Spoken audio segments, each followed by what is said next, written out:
Assalamu alaikum. Inshallah, we will begin with the recitation of the Quran from our very own Shaykh Nasir.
كمثل غيث أعجب الكفار نباته ثم يهيج فتراه مصفرا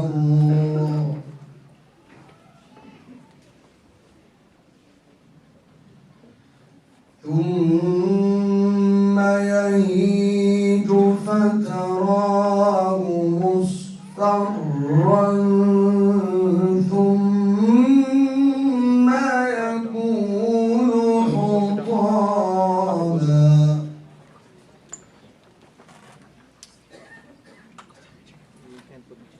وفي الآخرة عذاب شديد ومغفرة من الله ورضوان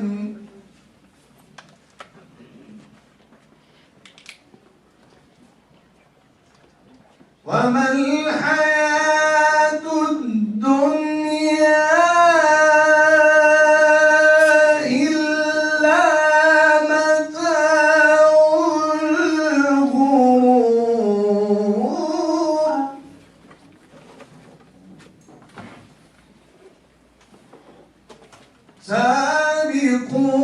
سابقوا إلى مغفرة من ربكم وجنة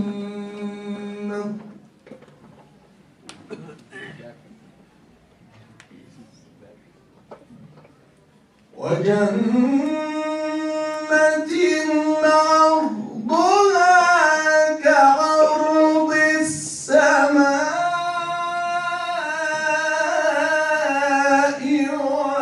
والأرض أعدت للذين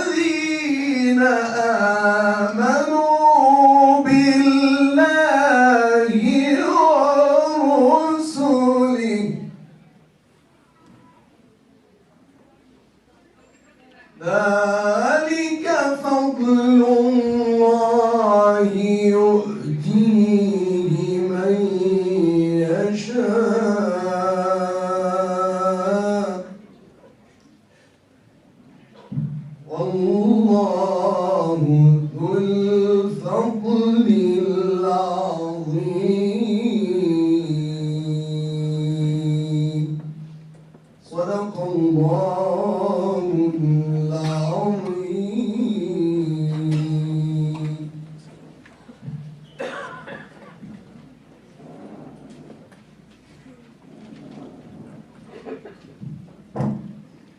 Assalamu alaikum wa rahmatullah. On behalf of the Islamic Foundation and the Islamic Center of Naperville, I would like to welcome you all here this evening. My name is Zayd and I'm speaking on behalf of Shaykh Hisham, who will be joining us here shortly, inshallah. I wanted to first thank Shaykh Yasir Qadhi for taking time out of his busy schedule to address our community on this critical and relevant issue. The topic of today's event is titled Keeping Our Faith and has implications for each and every one of us sitting here today living as 21st century American Muslims. We live in an age where Islamophobic rhetoric is common and being publicly Muslim is becoming more and more difficult.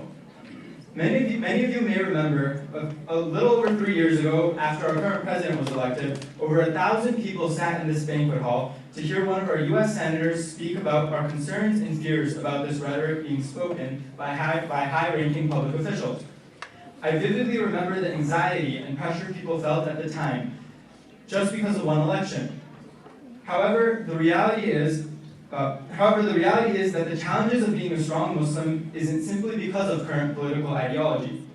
We live in a time where the effects of peer pressure, distractions, and the ease of straying away from our deen are prevalent and sometimes overwhelming.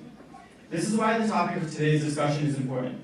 We are blessed to live in a community that provides a very large support system and the resources we need to seek further knowledge and to better understand how to keep our faith.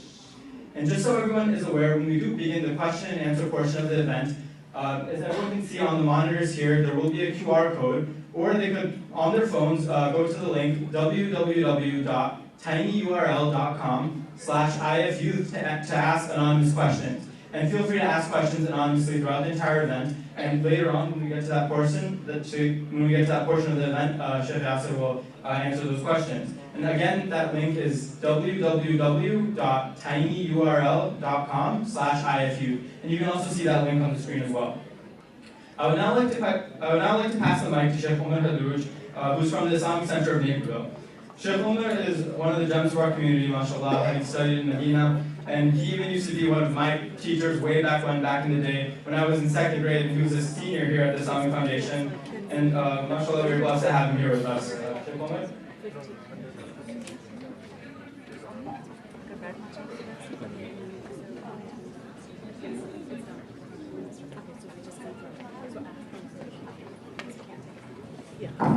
Assalamu alaikum wa rahmatullah.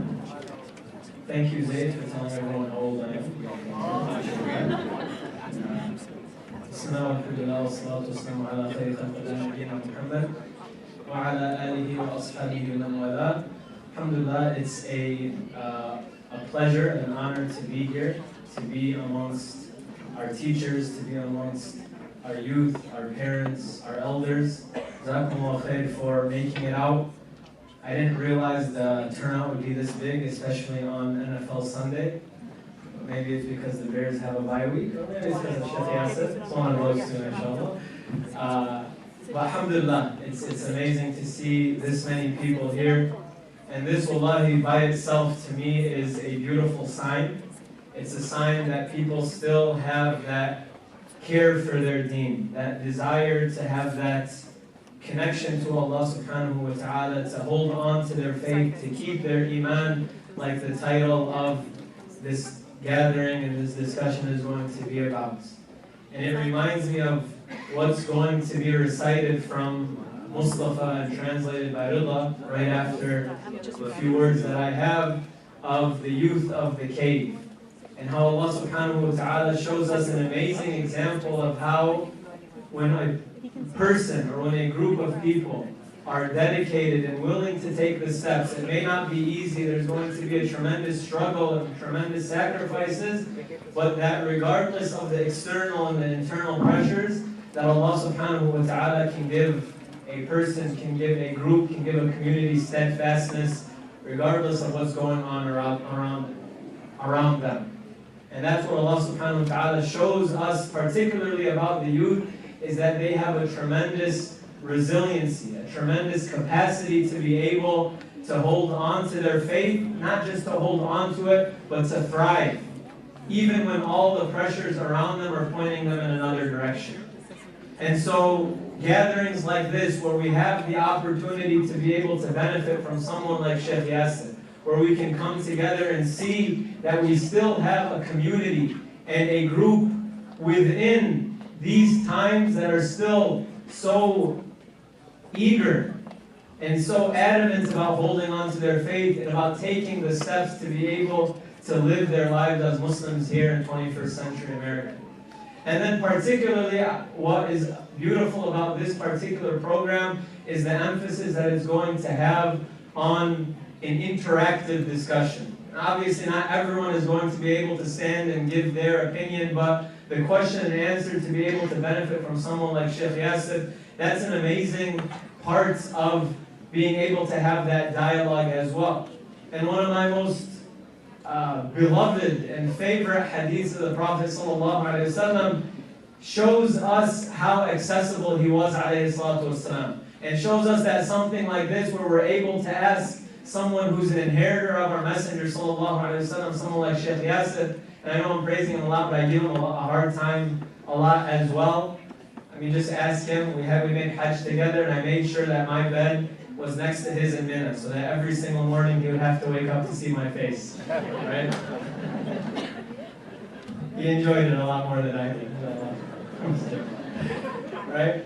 But a young man being able to come up to the Prophet ﷺ amongst the companions. So the companions are there, and he comes up to the Prophet ﷺ and he says, Ya Rasulullah, give me permission to be able to commit zina. And I'm sure most people have heard this, but just to reflect on this, that the Prophet ﷺ is so approachable, so accessible, that a young man can come up to him when the other companions are there. And we know that this wasn't something that was just okay or not that big of a deal, because the other companions, they got upset. They said, how can you say this in front of the Prophet ﷺ? And yet the Prophet ﷺ showed that he was able to speak the language of someone who was trying, who was struggling, and he said, bring him closer. So he brought him closer, and then he spoke to him in a way that he could understand, in a way that was relevant to him. And he asked him, would you be okay with this for your mother? Would you be okay with this with your sister? And it's not just about how he spoke to him, because that same answer may not work. I remember I tried to use that answer with someone when they had a similar question, and they said, yeah, it's not that big of a deal to me, right? But just the idea of to be able to speak in a socially relevant way, in a culturally applicable way, and to be able to speak to someone at their level. This is what the Prophet ﷺ did, and he made dua for them. So to be able to ask someone who embodies a lot of those characteristics and who carries that same concern. Obviously, we have a tremendous amount of love and respect for our Shaykh Yasir, and he's someone that I have benefited from tremendously, as I'm sure most of you have as well, and that's the testament to the numbers that we see here today. But to be able to benefit from someone like him, and to be able to follow in those same footsteps of being able to ask those questions out of a place, in a sense of wanting to do better, wanting to be better, wanting to come closer to Allah subhanahu wa ta'ala. This is the way of our Messenger sallallahu alaihi wasallam. This is the spirit of why we are gathered here today. So alhamdulillah, again, I welcome all of you, and remember that we do have, for those who are coming in or those who didn't hear, we have that URL, tinyurl.com/IFU. Is that right? I hope so. Okay, alhamdulillah. And you can ask your questions. Shaykh Yasir said, ask away. Nothing is going to be held back, and we will inshallah try to answer the ones that are the most recurrent and the ones that are most applicable. Inshallah, now I'm going to call up Hafiz Mustafa Sa'id, who's going to be reciting some ayat from the Quran for us. Jazakallah khair.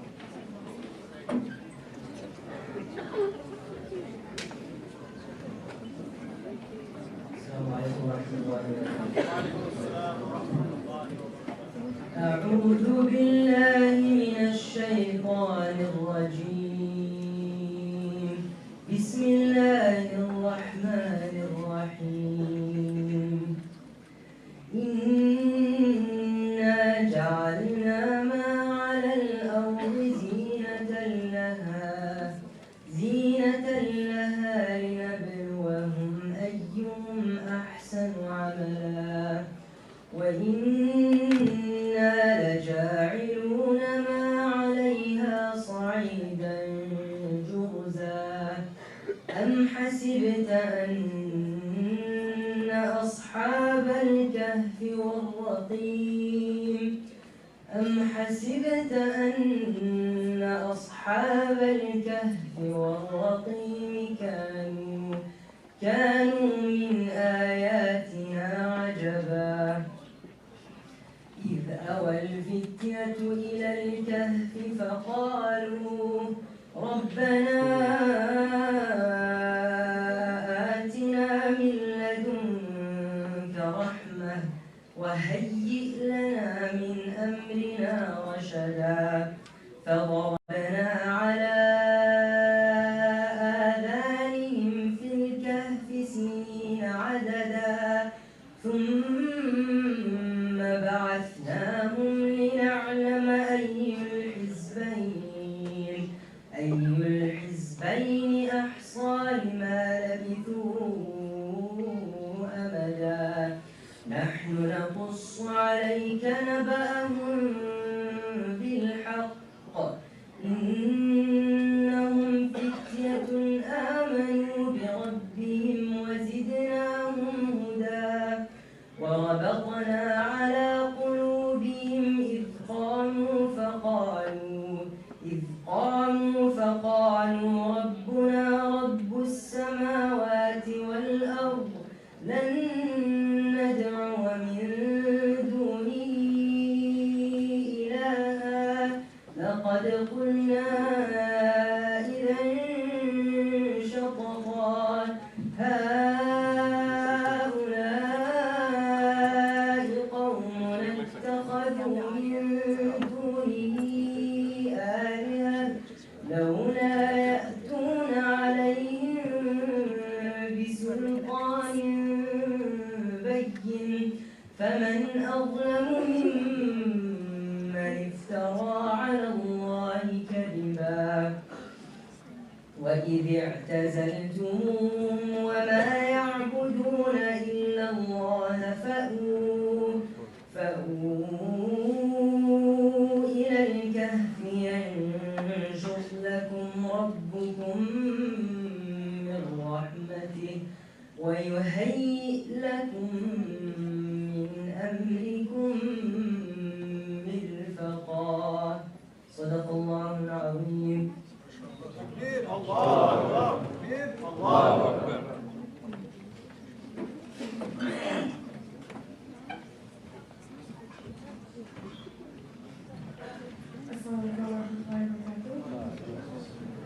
In the name of Allah, the most gracious, the most merciful.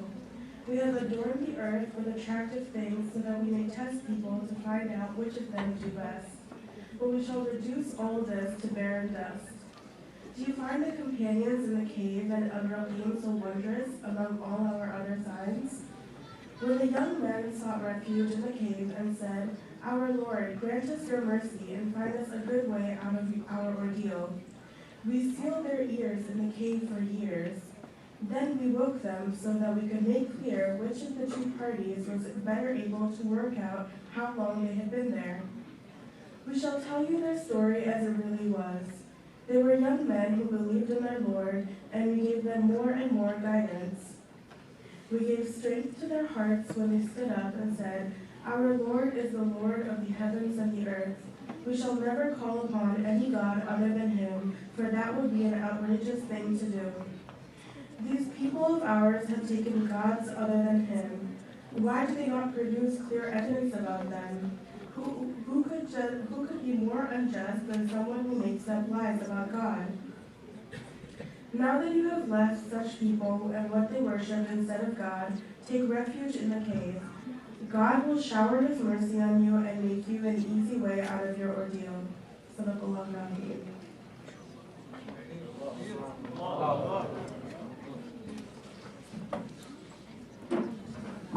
Assalamu alaikum, esteemed guests.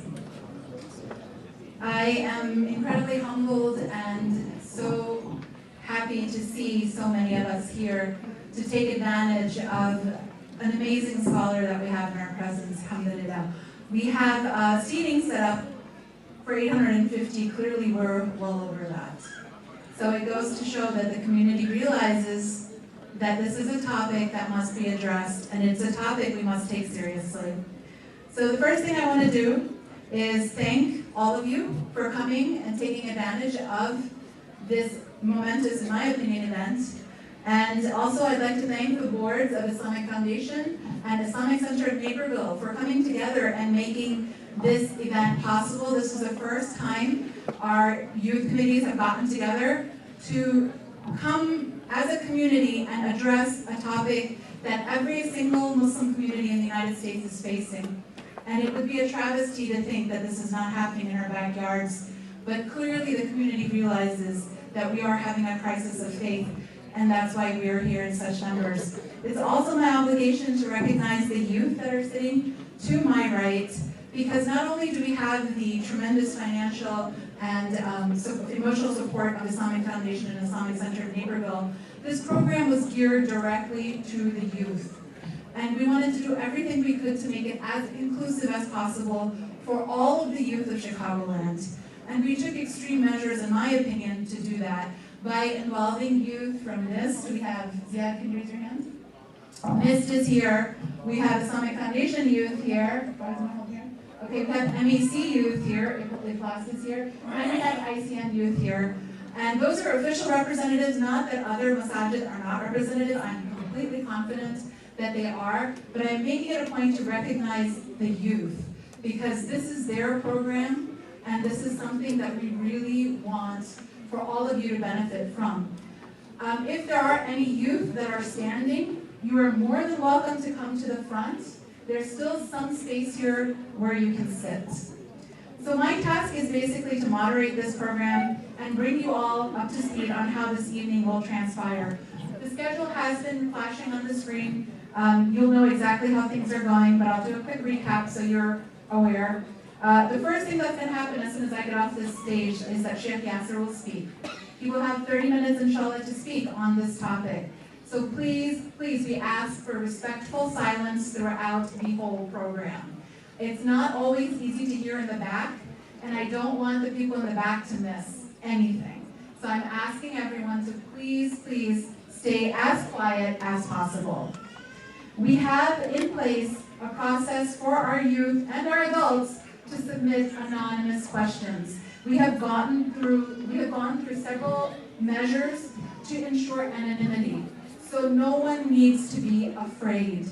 You can scan the QR code that's either on the screens. Our ushers also have it if you choose to scan a QR code. You can also go to tinyurl.com/IFYouth and submit any question you want. Those questions are coming anonymously to Sheikh Omar and Sheikh Hisham. And just a shout out to Sheikh Hisham, who just flew in from overseas and is coming straight from the airport for all of you. So that's our Sheikh, we love him, alhamdulillah. So they are going to go through the questions that are coming, and they will make sure if there's a question that's repeated often, we make sure Dr. Qadhi has the opportunity to address it. Now with that comes a very important disclaimer. And I need everybody to give me your undivided attention, because I do not want anyone to say later you were not aware.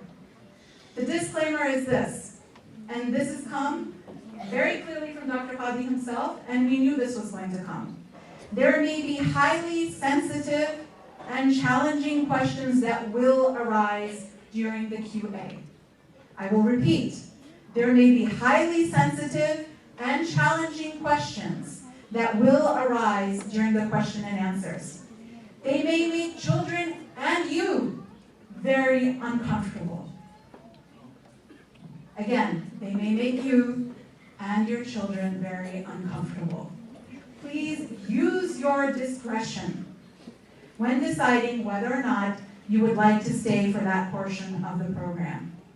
Again, bear in mind that we planned this event to discuss what is one of the most critical topics of our age. Let's not brush this under the rug. Because it's happening, and it's happening right here, right now. In regards to housekeeping, clearly we're overcrowded. So, to relieve this, we have a backup plan in place. All of you that are standing, inshallah, will not be standing throughout the whole program. Once Maghrib Salah hits, and that'll be around 6:15, the program will shift upstairs. And what do I mean by that? Let me make this very clear. The men will go to the men's musalla and remain in the men's musalla. The women will go into the women's musalla and remain in the women's musalla. The opportunity to ask questions will still be live. You will be able to text or go on the URL and send those questions in. Women, you will be able to see the program as it will be broadcast on the monitors upstairs. Do not think that you will not be able to see the Shaykh and what's happening. You will absolutely be able to see him on the screens upstairs. And this space will also still be open and available for anyone who wants to sit here and continue to watch the program that will be broadcast on the screens. But the actual program will shift after Maghrib due to, mashallah, the numbers we have here, to the musalla upstairs. So, Maghrib, we will exit, but we have a plan for exiting. Please do not everybody get up and start a stampede. We will exit everybody according to sections. We'll go in this section first, to my left, then this section, then this section, then this section. You will not miss Maghrib. Our Imam is right here. He will be the last one out. So please do not fear that you will miss Maghrib. Inshallah, we will make sure that all of you get up in time for Maghrib and we will pray as one community and continue the program upstairs. If you have come with little ones who need some extra attention at any point during the program, kindly give them that attention and allow everyone else to enjoy the program. And I say that with all due respect. Without further ado, I'd like to welcome and introduce one of the most premier Islamic scholars of the American Muslim community, one who really needs no introductions, and I will not stand in your way anymore. Here's our esteemed Shaykh, Dr. Yasir Qadhi.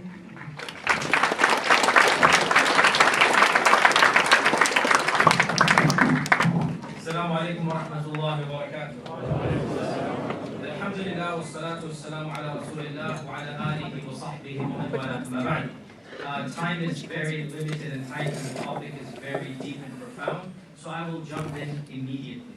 And I will firstly give a disclaimer to the elders actually. The topic is geared towards my younger brothers and sisters, so I hope that inshallah ta'ala you understand that they are the intended audience. I have a series of questions to ask and I will respond to them one by one. Firstly, why do we believe? What's the benefit of having faith in an ever-increasing faithless world? When the number one religion in many lands, even in America, the number one fastest growing religion is not Christianity or Islam or Buddhism. The fastest growing faith is a lack of faith. This is the number one on the charts for the last 5 years. In many Nordic countries, you have 60, 70, 80% who say we don't believe in a God. We don't believe in organized religion. It is on the rise. In a land, in a society, in an era, in a world where faithlessness is becoming the norm, and people of faith, whether they're Christians, Muslims, Jews, Hindus, Buddhists, are becoming the minority, the question arises, why have faith? Why should I have faith in a faithless world? The response, there are many, I'll mention 5. Number 1, first and foremost, the most obvious is faith answers the biggest questions of life. Why am I here? What is the purpose of life? Some of our thinkers of our times have given a simple example. If you've heard it, then bear with me. But it's a very profound example. Imagine if one day you woke up and you found yourself in a luxury jet flying, and all of your needs were taken care of, the best food, the best drink. But you had no idea how you got there. You had no idea what you were doing. You had no idea what's going to happen when you land.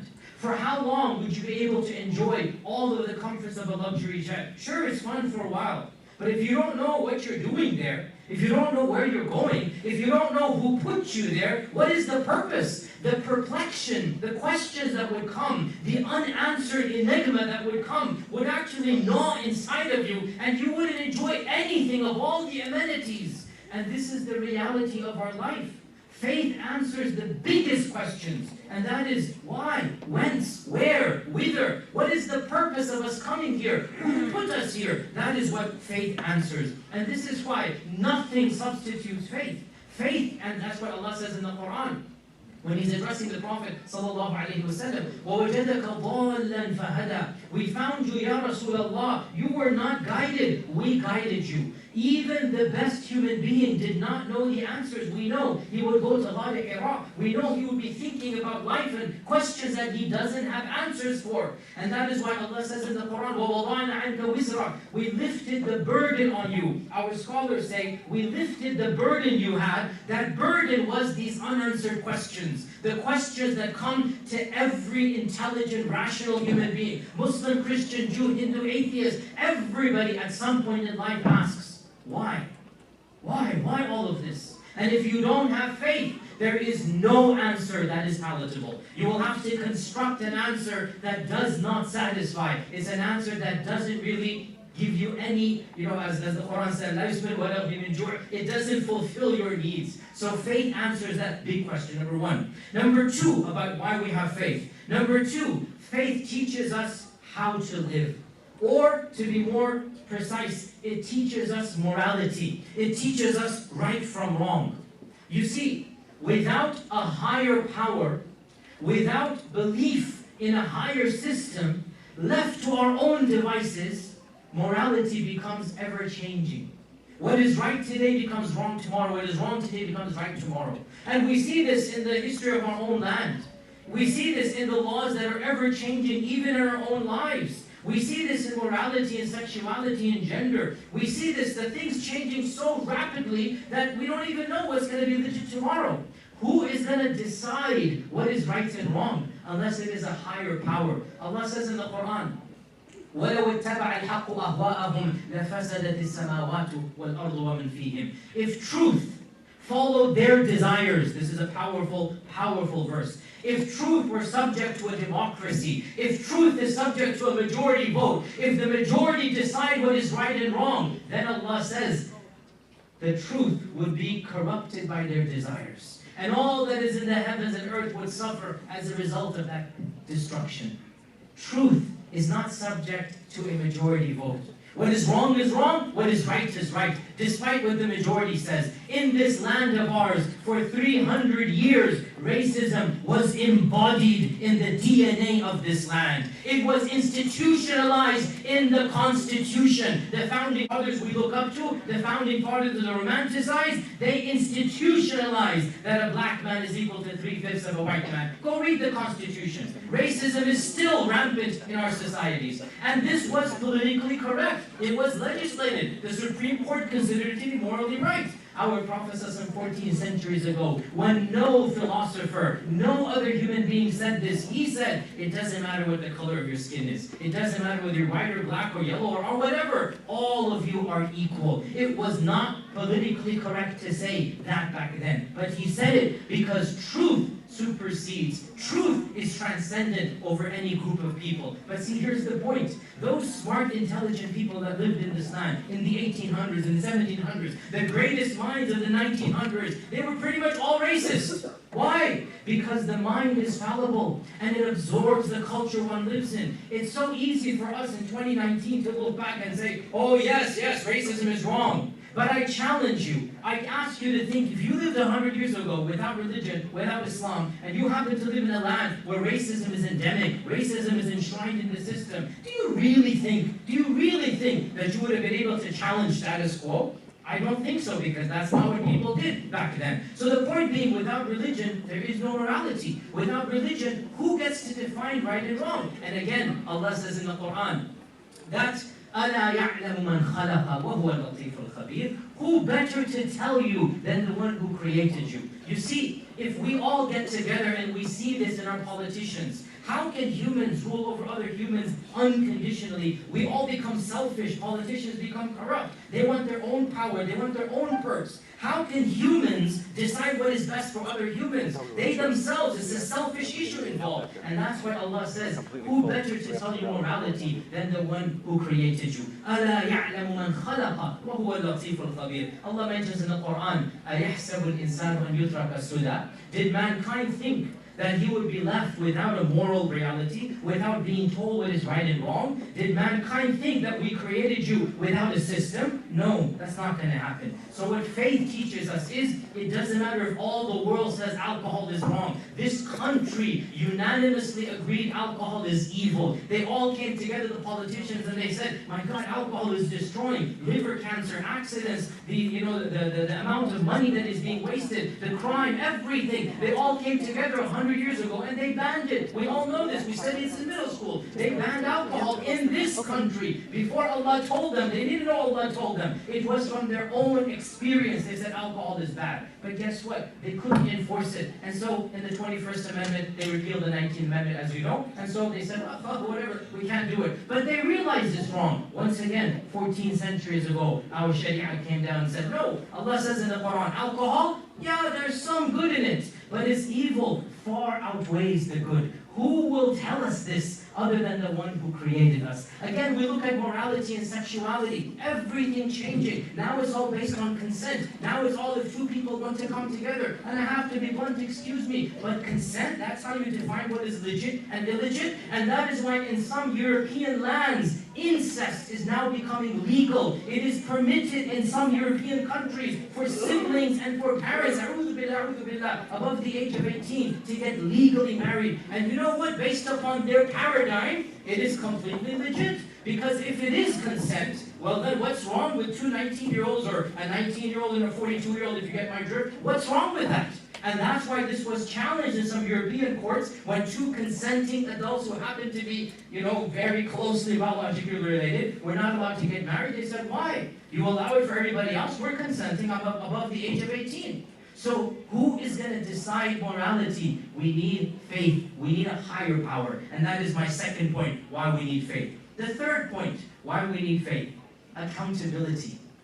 Accountability. Judgment. We see the world is very unfair. That's just a fact. We see that evil people get away with crimes. We see many righteous people suffering. And we really feel a sense of unfairness. It's not fair that corrupt politicians get away with stuff. It's not fair that rich, powerful, dictators and military warlords happen to do things and still live luxurious lives. Whereas those whom they harm, those whom they're trampling over, those who are, robbed and stealed and raped and pillaged and all of this, they're just living miserable lives. Or they're killed innocently. Who is going to stand up for justice? Once again, without faith, there is no justice. With faith, what happens? Maliki yawmiddin. There is a day that everyone will get what they deserved. Allah says in the Quran, أم حسب الذين اجترحوا السيئات أن نجعلهم كالذين آمنوا وعملوا الصالحات سواء محياهم وماتهم. Did the people who do wrong think that they would live the same way as the people who did good, their life and their death, and that's it?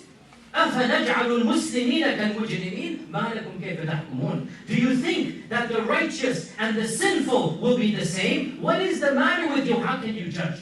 Allah is bringing in the concept of judgment day to prove His own existence, to prove there will be a judgment day. This world is unfair. That is the reality. That is why there is a next world. That is why there is an afterlife. With faith, you then have that sukoon, that sense of peace. You know what? That righteous person will be rewarded for that righteousness. And that evil person will face the judgment of what they did. That's point number 3. Point number 4 of why we have faith. Point number 4.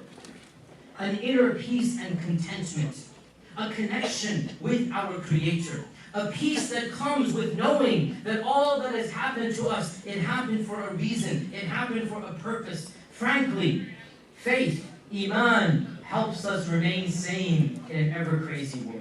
Faith anchors us. It gives us a sense of situating ourselves. If you know where you are, and you know where you're heading, and you have a map, you have a sense of peace. Okay, you know what? I can see what's going on. But imagine you don't know where you are, you don't know where you're heading, you have no map.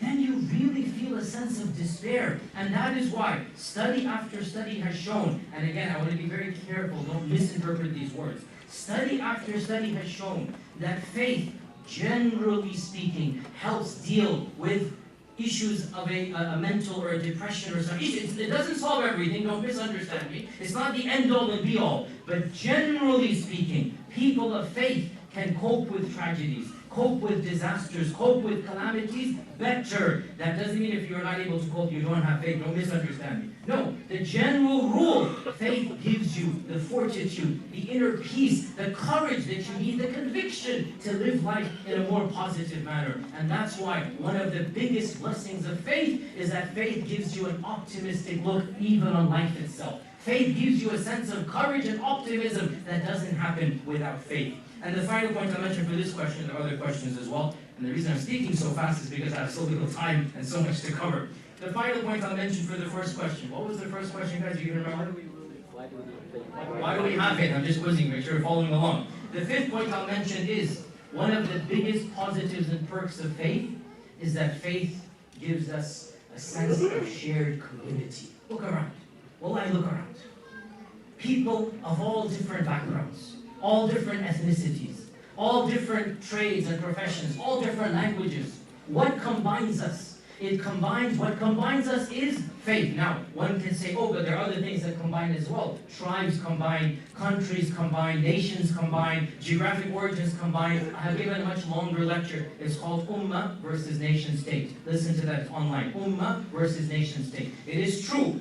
There are other communities that exist. Communities based upon ethnicity, communities based upon skin color, communities based upon where your mothers gave birth to you, communities based upon other factors. But the fact of the matter, no community has stronger bonds than a faith-based community. And we see this in the Ummah. We see this in the Ummah. Nothing competes with the bonds of the Ummah. So who cares if the person next to me was born in the same village that I was born? What does that mean? Does it mean I share the same ethos, the same values, the same identity? Not at all. Who cares if it's the same skin color? That's racism. What really matters is your philosophy of living life. How do you choose to live? Who is your God? What are you doing here? What are your rituals? The common calendar, the qibla, the salah, the whole concept of ummah. That is what brings us together. We have a shared value that comes with believing in the same Lord, having the same system of wanting to live our lives. The community that the ummah comes with is the strongest community. And this is undeniable. Nothing is stronger than the bonds of the ummah. And this comes once again. And we all need communities, by the way. I mean, you can't live on your own. And communities, they bring about a sense of stability, a sense of identity, a sense of structure. Your bonds, your marriages, your children, they all need these communities. And the strongest community that brings about that stability is the community of the ummah. And this comes from faith. So these are the 5 things. Number 1, the purpose. Number 2, morality. Number 3, accountability. Number 4, contentment and inner stability. And number 5, identity and community. Okay, second question. You guys following? Yeah. Am I going way too fast, or does it only have 15 minutes left? That's problem. Speed good enough? Yeah. Okay, bismillah. This is for the younger generation, so my speed is fine for them. Alhamdulillah. The second question. Okay, the first question was, why have faith? We answered that with 5 points. The second question, which faith? How do we decide, based upon this whole, selection of faiths that we have in this world today, which faith? How do we decide which faith is the one we want to choose? And to answer this, I'll give you 3 points. And again, obviously you understand each of these questions deserves many volumes, many hours. We don't have time. I was given 30 minutes to solve this massive problem as that can happen. But at least we begin the discussion is the point. I have your minds, inshallah, and my mind's thinking along these answers. So how do we decide the validity of a faith? We have all of these different isms out there. Buddhism, Christianity, Hinduism, Sikhism, Confucianism. We have all of these different philosophies. How do we decide between them? I'll give you 3 simple, parameters. First and foremost, the most important question that we ask when we look at any faith is, what is this idea of God? Because that is the most important question. Who is God in this faith? And what is the relationship between man and this God? And we say confidently that no other faith is as reasonable, as logical, as simple, as common sense as that of Islam. one God that is completely beyond our imagination. We don't carve him, we don't put him on a rock and pedestal and bow down to him. Not a multiplicity of gods, that doesn't make sense. 3 gods, 10 gods, a million gods. One God makes sense. One God, one structure, one order. That God is all perfect, all powerful. The purpose of life is worshiping Allah and praising him. These are things that we can understand rationally. And our point is, no other faith is going to be as simple and as clear as this. As well, the belief in prophets. How does this God communicate? Does he come down and walk amongst us? Or does he send people that he has chosen? Again, if you think about it, we would say the more rational is that he has chosen people, the prophets, that are sent. As we said, other major questions, morality, life in the hereafter. You look at all of the faith traditions, we would say, logically speaking, the faith that makes the most sense in answering the biggest questions. Remember, I'm saying the biggest. We're going to come to the more difficult questions in a while. The biggest questions. Who created me? Why am I here? What's going to happen after death? These questions, go look at all the other traditions.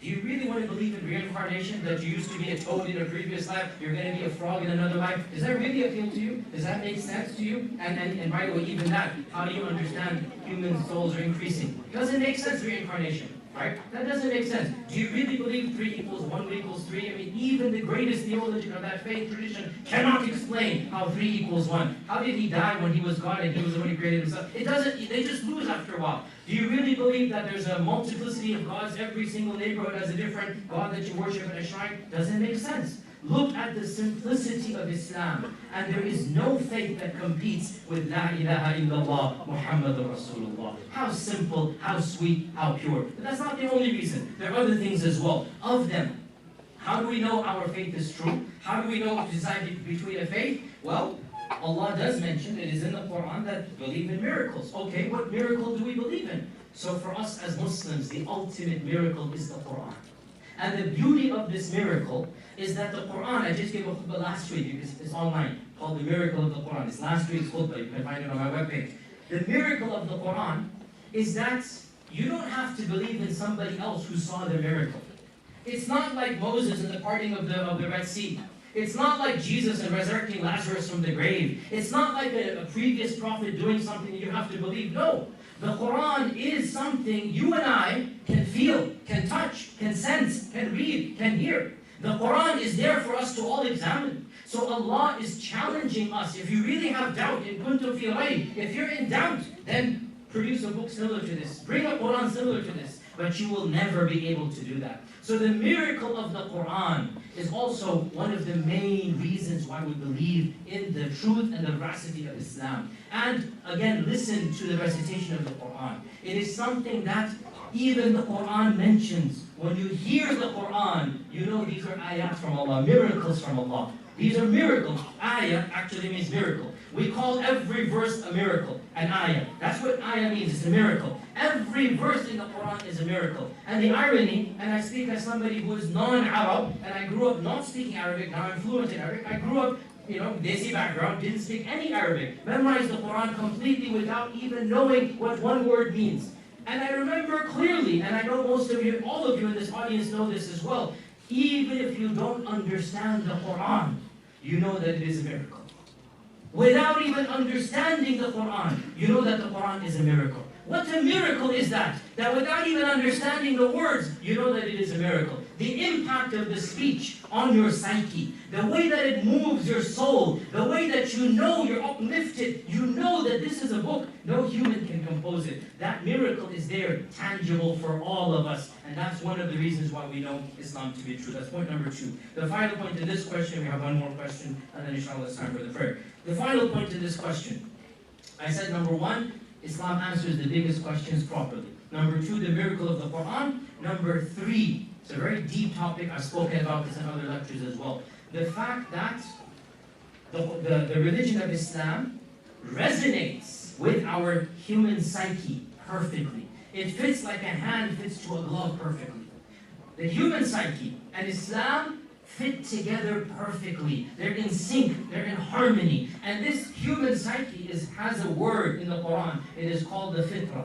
It is called the fitrah. Allah says in the Quran, He created all of us upon a fitrah. And the fitrah is the natural disposition that we have. The natural disposition is a gift from Allah. It's a moral compass that resides in our hearts. It's something that we don't even know how to describe it, but we see the effects of the fitrah in our conscience, in knowing something to be right or wrong, right? The Marvel fans can say the spider sixth sense here, okay? That type of sense, you know, something there. Something you know to be right or wrong. Where do you get a conscience from? How do you know something that is not something you learned or taught? It's ingrained in you. That is the fitrah.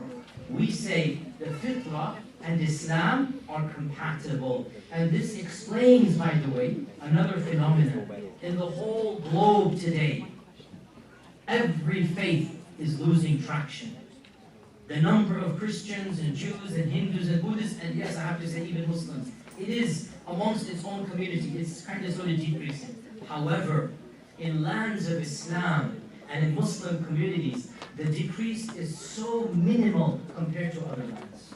Pew, Gallup, all of these national, international organizations have done surveys after surveys. Do you believe in God? Do you believe in angels? Do you believe in the afterlife?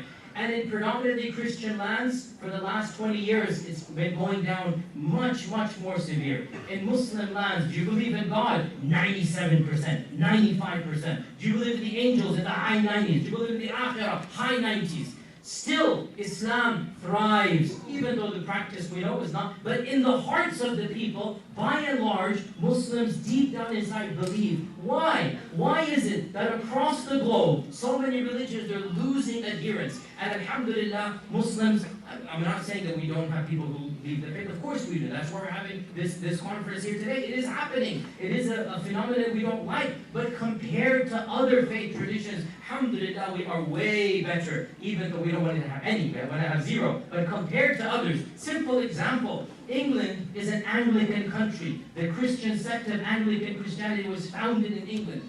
7 years ago, the Guardian newspaper did a survey. The number of Muslims who pray Jumu'ah is more on Friday than the number of Christians who go to Anglican churches on Sunday.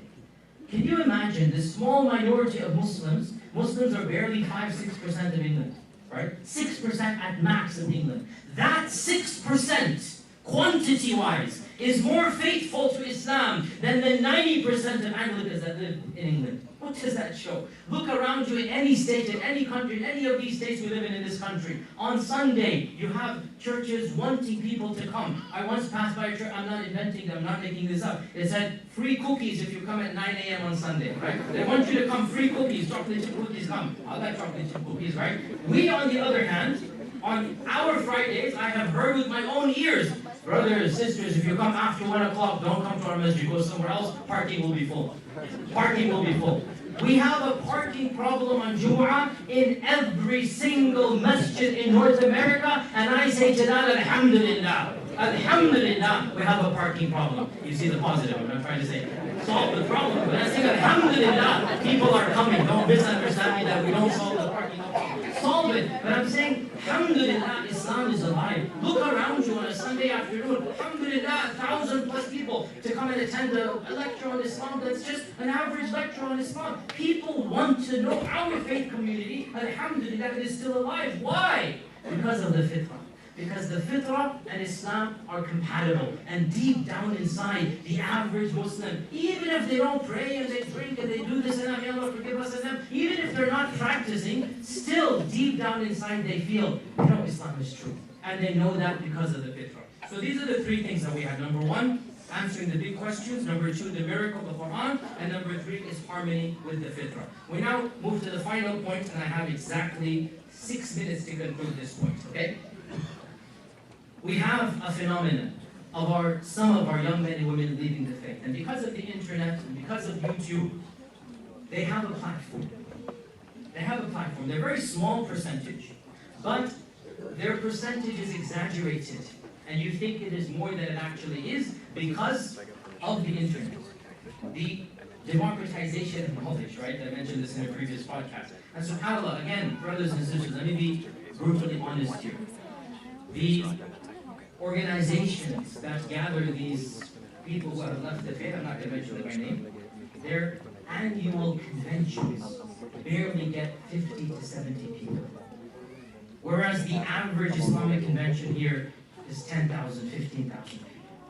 I mean, please, don't miss the forest for the trees. I understand we all might have heard or know of one person who left the faith, but don't exaggerate. It's not a phenomenon that's overtaking our whole ummah. Alhamdulillah, it is a very minuscule phenomenon. It does exist. We need to challenge it. We need to be frank about it. But alhamdulillah, by and large, it's not really affecting us. And that group wants to exaggerate its own importance in order to feel better about themselves. But it's not something that is shaking our community to the core. And all you need to do is look at the statistics that have done this. And the statistic they quoted, by the way, is not accurate, but that's besides the point. The point being, though, if you look at their objections to Islam,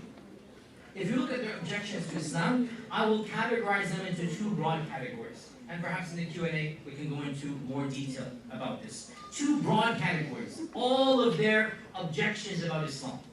The first of them, specific Islamic rulings that they say clash with human rights or democracy or morality. Specific Islamic rulings, whether it's to do with gender or sexuality or morality or whatever, something in the Quran, and they say, look, this doesn't make sense because human rights, because charter of whatever, because of the world that we live in. And the response to this is, these people have absorbed the morality of their era without question. Just like a century ago, their ancestors would have absorbed other moralities of that region. 100 years ago, 1,000 years ago, just like the Quraysh, when Allah revealed the Quran, they said, we found our forefathers doing something else. Why should we follow you? Our forefathers buried girls alive. Why should we follow you? Our forefathers ate meat that wasn't killed properly. Our forefathers worship idols. Our forefathers, our culture. And Allah says, what if I bring you something that is better than what your forefathers were upon? You see, the finicky nature of our human mind, that group believes the human mind to be essentially infallible. And study after study, survey after survey has shown the human mind is very, very, very fallible. The human mind absorbs its own culture and it cannot see beyond its culture. The average human mind is so influenced by its culture, it's difficult to break away. And that is why when wrong becomes rampant in society, it takes a lot to change that wrong. We see this with racism, with the version of slavery that existed in this land. So many things took centuries to change. Why? Because it was accepted as fact. These people have taken the morality of 2019 as the standard. And they judge the Quran and the Sunnah not on the biggest questions. This goes back to my point, the biggest questions. But rather on the tertiary questions. We do not decide the validity of a faith based upon how many times we have to pray, based upon the morality law, based upon sexuality. We don't know. We don't know. Maybe certain types of sexuality are harmful, maybe they're not. How do we know that? We have to trust in a creator. That creator has told us. So, once we come to the conclusion, logically and rationally, that Islam is true, then we accept it as a package deal. We do not question the fine print. That's not how we decide that product is for us. We decide it based upon the biggest question, not on the tertiary. So that's the answering the first point. And that is the tertiary points of morality, of halal and haram, of the rituals. That's something beyond our mind. We don't know for sure. We don't know whether our minds are fallible in this regard or correct. We don't know. We are products of our culture. We're products of our society. So Islam is telling us something. We might understand the wisdom, we might not understand the wisdom. Our understanding its wisdom does not change the validity of Islam. That's my point. We need to take a step back. We do not decide the validity of Islam based upon a tertiary question. The final point, inshallah, before we conclude, the other section of questions they bring is the bigger question of trying to understand why evil exists. Why did God create a world where there's hunger, where there's war, where there's this, where there's that? And this is a question that actually goes very, very deep and ancient in human history. The fancy term is theodicy, the existence of evil.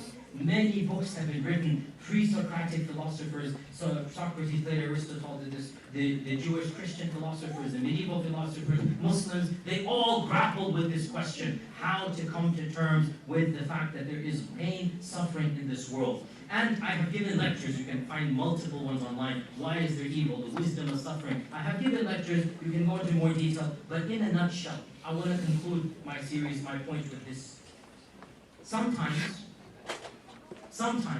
we cannot understand why there's pain and suffering. I agree. Sometimes it doesn't make sense to us. But to reject a God because we don't understand this one instance of suffering creates an infinitely more complex series of problems than to accept a God and say, you know what, I don't know why this happened. Allah knows best. He is the all-wise and merciful, and maybe I don't understand this. You see, this group of people, because they don't understand why was there starvation here, why did that child die, why is there war, how can God allow this, they end up rejecting God. And the irony is, neither have they solved the problem of why they're suffering, why is there evil, did they solve it? Did they do anything to actually bring a tangible answer? Have they come to the all-wise answer of why a child dies of starvation? On the contrary, neither did they solve that problem, and neither have they answered the bigger questions of life. Why are you here? What's the purpose? Where does morality come from? What is going to happen after death? So they end up in an even more conflicted state, not even having solved the first problem and having created an infinitely longer list of problems. Now, can you answer the question why there's evil? The response is, if you have faith, then yes, you can. And if you don't have faith, then you can't. If you have faith, then you believe in an afterlife. And in the afterlife, there is ultimate justice. That child that died of starvation, that parent that this happened to, that young sister that happened to, that boy that happened to, there's an afterlife. And in that afterlife, all of that pain and suffering, all of the trials and tribulations, they will be rewarded back much better than in this world. But if you don't believe in an afterlife, you don't believe in a hereafter, then how can you possibly begin to understand this world? This world is not the end. It is a continuum. It is a stepping stone. When you have faith in a God, you have faith in a higher purpose, you have faith in a hereafter, then perhaps you can at least say, Allah knows best. I don't understand, but I trust Allah that everything is happening for wisdom. When you end up rejecting God, not only have you not solved the initial problem, you end up having no higher purpose in life. Not even knowing why you're here, what you're doing, where you're going, what's going to happen. And that creates a sense of not even identity. You don't have an identity.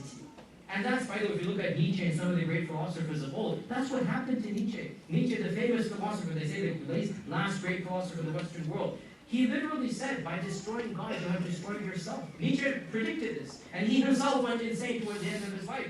By destroying God, you have nothing left to live for.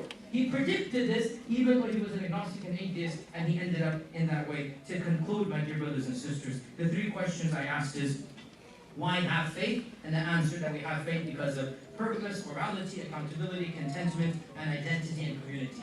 How do we know what faith is the right one? I said number one, because it answers the biggest questions in a proper manner. Number two, that the miracle of the Quran. And number three, the harmony of our faith with human psyche, with the fitrah. And the last point I said, the questions, the criticisms that come, typically there are two categories. Number one, it's they don't understand why Allah made this haram. Why would Allah forbid this? Why would Allah allow that? And the response is faith is not decided based upon you understanding or not understanding. Perhaps there's a wisdom you don't know. Just like with alcohol. People didn't know is it good or bad. Allah says there's some good, but the harm is more than it's bad. Allah said so. There has to be an element of trust here. And then the second point, why do we not understand this version of evil? And I said, in the end of the day, perhaps you can't fully understand, but believing in God and believing in hereafter allows you to understand better than rejecting God. May Allah subhanahu wa ta'ala guide us to the faith and make faith firm in our hearts. May Allah subhanahu wa ta'ala always allow our iman to increase. May Allah subhanahu wa ta'ala protect us and our children after us. And inshallah we'll continue after Salat al-Maghrib. Please stay seated. Please stay seated. Assalamu alaikum wa rahmatullah. Jazakallah khair, Shaykh Qadhi. Inshallah we'll be dismissing now in an orderly fashion to go for Salat al-Maghrib. So please listen to my instructions. Right now we're going to ask the brothers and sisters that are standing across the perimeter. So if you're sitting right now, stay sitting. We're going to request our brothers and sisters that are standing remotely to go ahead and head up towards the masjid. It's a beautiful problem to have, alhamdulillah. I know when the Adhan app starts clicking its reminders, people start getting a little antsy. That's a beautiful sign of how intact our faith is, alhamdulillah. So don't worry, we will not miss the salah. I've given instructions upstairs to hold the Adhan I'll be one of the last ones out of the hall tonight to go upstairs, and the adhan will not be given, inshallah, until we give the word. So give them a little time for our brothers and sisters along with the member to head upstairs.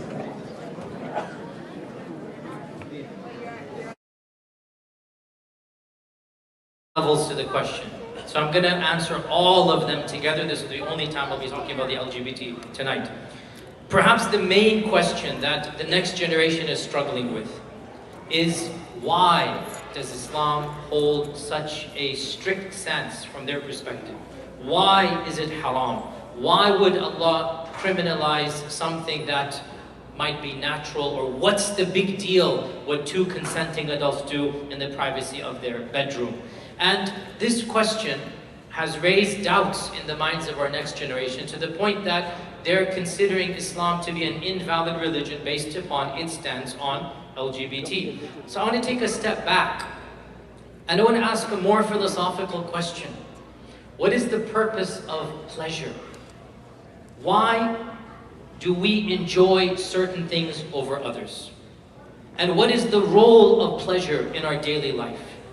Well, if we look at it, pleasure, whether it is the pleasure of the sensuality or the pleasure of food and drink or the pleasure of spending money on a sport, whatever, pleasure allows us to live our lives in a comfortable manner. We thank Allah that we enjoy eating and drinking. There's a pleasure associated with that. We thank Allah that intimacy is pleasurable, because if it weren't, maybe procreation would not be, that important to some amongst mankind. So if you look at it, Allah has granted us pleasure in various fields to make our life easier for us. Now, in any field we understand that too much pleasure or to go satisfy our desires unconditionally is harmful. This is something we understand in every field. The most obvious one is that of food and drink. The most obvious one is that of food and drink. We enjoy certain foods. I enjoy, what's my favorite food, guys? A lot of you know. Ice cream. That's my favorite, ice cream. Biryani comes there as well, but ice cream. I love ice cream. Now, a lot of us love sweets. Will anybody say that we should base our food based upon what we enjoy eating? Think about the question I'm asking you, the purpose of pleasure, and how we decide and give value to something. If I enjoy sweets over protein, should I just consume sweets all day? If your child were to ask you, I don't want to eat the broccoli, I don't want to eat even the protein chicken, I want to eat just cake and ice cream all day long. You as a parent will say, no, I'm sorry, that's not, you have to, yes, it's fine to have ice cream at the end, in proper quantities, no problem. Given the context of what we're doing, you have the protein, you have the peas, you have the broccoli, and then you have a little bit of ice cream or a little bit of cake. My point is, same thing goes for spending money. If a husband, a father, spent all of his money on gambling, say, oh, I enjoy gambling. Well, how about rent? How about your children's education? We would say you are foolish. You cannot just spend based upon pleasure. Why, when it comes to sexuality, don't we understand the same thing? Why do we just want to have a free-for-all? You see, there's two different paradigms. The modern world that we live in, it is something called a hedonistic world, where carpe diem, YOLO, you live only once, go ahead and do it.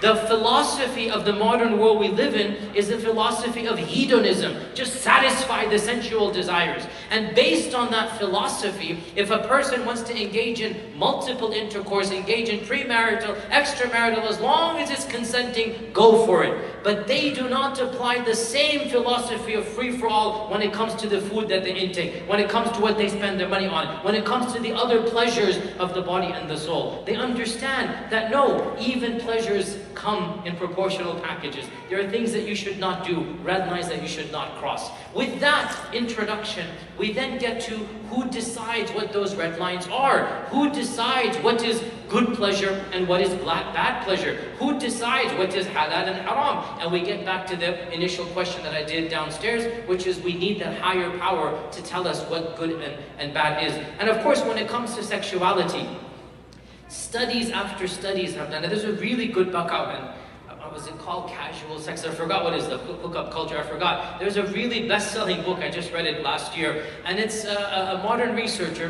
who has demonstrated the negative impacts of the hookup culture. What is the hookup culture for our adults in the audience who don't know what the hookup culture is? The hookup culture is the free-for-all sexuality. Just anybody has sex with everybody. You know, the rate of intercourse in high schools and colleges, 70% now. 70 to 75% in high schools and in colleges. It's something that is shocking. What our generation does not know is that this is a modern statistic.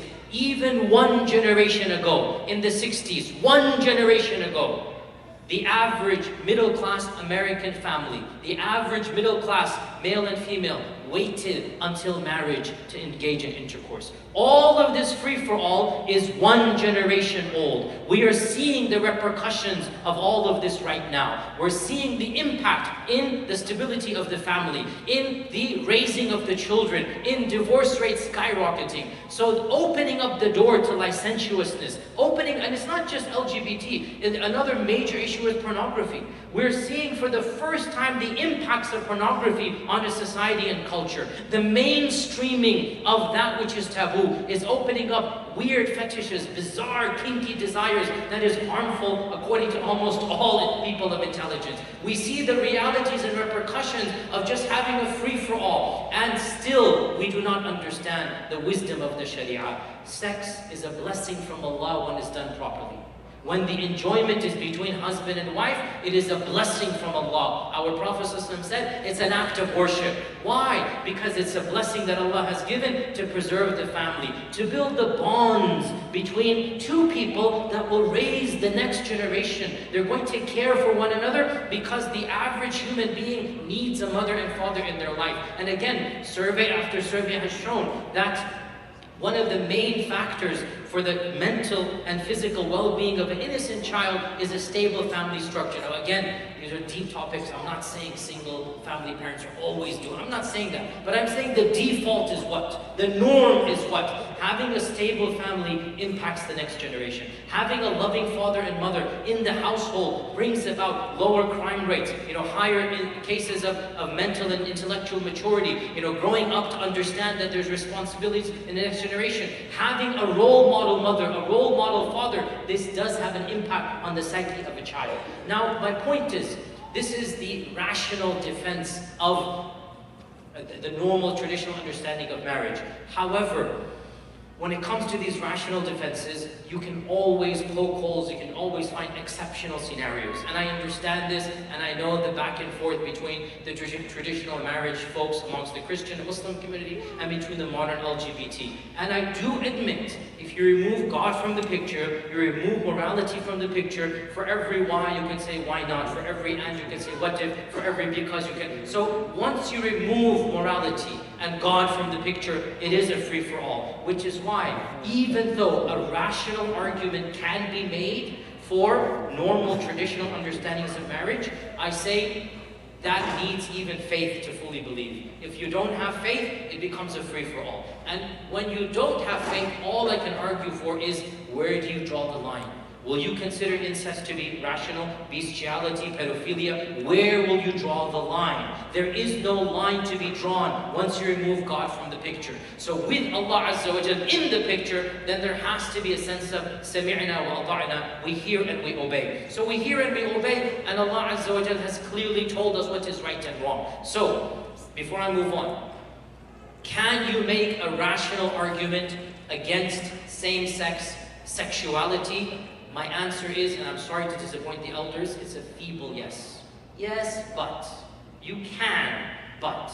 And you can because there are enough surveys and statistics to show plenty of evidence. But still, if you wanted to, you could dismiss it all and you can say, well, if this is done and that is done, then this is, why would it be morally wrong to have same sex? And I understand that paradigm, which is why I say the water, proof case, really you have to bring in Allah and His Messenger. You have to say the validity of Islam is not decided based upon sexuality and its laws, is decided based upon the Quran, based upon Allah, based upon the bigger questions. Once you know Islam to be true, it comes with a package deal. Whether you understand it or not, Allah says in the Quran, alcohol has some benefit. He's not negating. Allah says in the Quran, وَمَنَافِعُ لِلنَّاسِ. Alcohol is beneficial. It's in the Quran. But then Allah says what? But the sin of alcohol, the harms of alcohol is more than the benefit. How can our limited minds grasp this when we're the ones enjoying alcohol? We're the ones as a humanity getting drunk. We're the politicians. How can we decide? We need Allah to tell us alcohol is not good. Same goes for sexuality. Who will tell us what sexuality is healthy, what sexuality isn't? Who will tell us where the line is to be drawn? If you open this door, then I challenge you, who is going to close it? Where will that red line be drawn? On what basis is incest going to be made immoral and illegal? Which is why many theologians, many philosophers who don't believe in God are saying, okay, I guess consenting brothers and sisters, consenting adults, fathers and daughters, it should be legal for them. And from their paradigm, how can you deny that? So you can use the floodgate argument as called, like, what if you allow it? In the end of the day, Allah subhanahu wa ta'ala has very clearly told us this type of expression of sexuality is not conducive to society. And the same goes to premarital and extramarital. It's not just the LGBT, it's also any sexuality outside the bonds of marriage. For our tradition, that intimacy that comes, the feelings that come, the yearning, the pleasure that comes, it comes along with protection and care. We do not want to throw that pleasure away to a one-night stand. That's not valuable. You're wasting that pleasure. That pleasure brings about an emotion. That emotion is meant to keep the family stable. If you just throw it away and have one night stand after one night stand, even in the opposite genders, male, women, you are destroying what that pleasure is meant, and that is to stabilize families. How much more so when that pleasure is not going to bring about the stabilization of families? The bottom line, yes, you can make a rational argument, but I feel that it's not something that if you don't believe in God, you will fully believe. So we have to bring in the moral argument from religion. Then we get to the second point. Okay, but is it fair? Even if you believe in Islam, you say, okay, the story of Lut is very explicit, that Allah Azza wa Jal made this thing to be an evil, but why is it fair? How is it fair? And the response to this is, once again, we say, لا يكلف الله نفسا إلا وسعها. Allah will never place a burden on a soul more than that soul is capable of bearing. So any burden that the person has, any struggle, any desires, whatever exists, Allah will not place more than that person is physically, emotionally capable of dealing with. Therefore, we say, any desire that we have, without exception, any desire, whether it is permissible or not, Allah has given us the tools to deal with that desire internally. If it is permissible, then we channel it to that which is permissible. So the desire for food and drink, there's plenty of halal options, avoid the haram options. The desire of recreation, plenty of halal options. Go and have fun and play sports, but gambling, no, that is haram. That recreation is haram. The desire of intimacy and sex, halal options are there, and haram options. So for every urge of mankind, there's something that is halal that can be expressed, and there's other that is haram. You will find enough in the halal. Now what if somebody says, oh, but I was born this way, I was created this way, this is beyond my control. The response to this, listen to me carefully, nature versus nurture. Firstly, from a purely scientific perspective, the jury is out on this, even though the latest survey, as we all know, when it went viral last week, the latest survey, it appears to be more nurture than nature. I.e., people are not born predisposed to this or that, rather circumstances occur in their lives that just subconsciously alter them because of their own experiences of upbringing or whatnot. And by the way, I have had, this is anecdotal, don't say this is a scientific survey. Me personally, I have had dozens of people come to me because of who I am, confide in me, email me, dozens of people. And again, don't misquote me, I'm not a psychiatrist, I'm not a shrink, I'm not, anecdotally. Everyone who came to me with an issue of same-sex desire or attraction. It was self-evident. Something happened to them as a young person that influenced this, whether they were molested, whether they were raped, whether there was a missing father figure, an overbearing mother figure, whatever it was, just 20 minutes of conversation. And I'm just being generic. This is anecdotal. Please don't say this is scientific. I'm just talking about me, myself, and I. What I have experienced, and also, by the way, what the latest survey has shown, if you read the latest survey. But all that is irrelevant to the next point. Whether it's nature or nurture, whether a person is born with it or not, Allah Azza wa Jal has made acting upon certain impulses haram. So even if a person is born with it, that person must control the impulse, and they are not sinful for having the impulse. And I have said this many times. Please don't misquote me. Being very careful at my wordings. To feel an attraction for the same gender is not sinful. You are no lesser of a Muslim if you're attracted to the same gender. You are not sinful in the eyes of Allah for an attraction of the heart. You are not sinful for an emotion. You are not sinful for the persuasion you happen to be in. Do not feel that you are any lesser of a person in the eyes of Allah because of your inclinations. So, can a Muslim be oriented to be same-sex, homosexual or lesbian? We say a Muslim who is struggling with same-sex attractions is no lesser of a Muslim than a Muslim who's suffering, who's struggling with opposite-sex attractions. The desire is not sinful. I'm a regular, normal male. If I find a beautiful female attractive and a fitna to me, it's my job to lower my gaze. It's my job to control that desire. It's not my responsibility to say, oh Allah, I can't help it. I find her attractive, I'm going to go and do whatever I want. No, if I find her attractive, I'm not sinful. If I act upon the attraction, then I am sinful. You understand this point here? Finding somebody attractive, finding somebody to be, oh, I'm wanting her, desiring her, that's something that is beyond the control of a human being. But to act upon that, to flirt, to go and do this and that, and then this is where the sin occurs. So, if a person has the attraction to the same gender, and they're struggling with that attraction, they are no lesser of a Muslim. In fact, maybe, in all likelihood, they are better Muslims if they counteract that desire and control that desire for the sake of Allah subhanahu wa ta'ala. So to be a lesbian or a homosexual in inclination is not wrong. Please don't misquote me. Inclination, it is not wrong. To act upon it is a sin, just like acting upon opposite desires outside of marriage is a sin. Technically, it's slightly worse of a sin, but it is in the same category of sin, which is fahisha.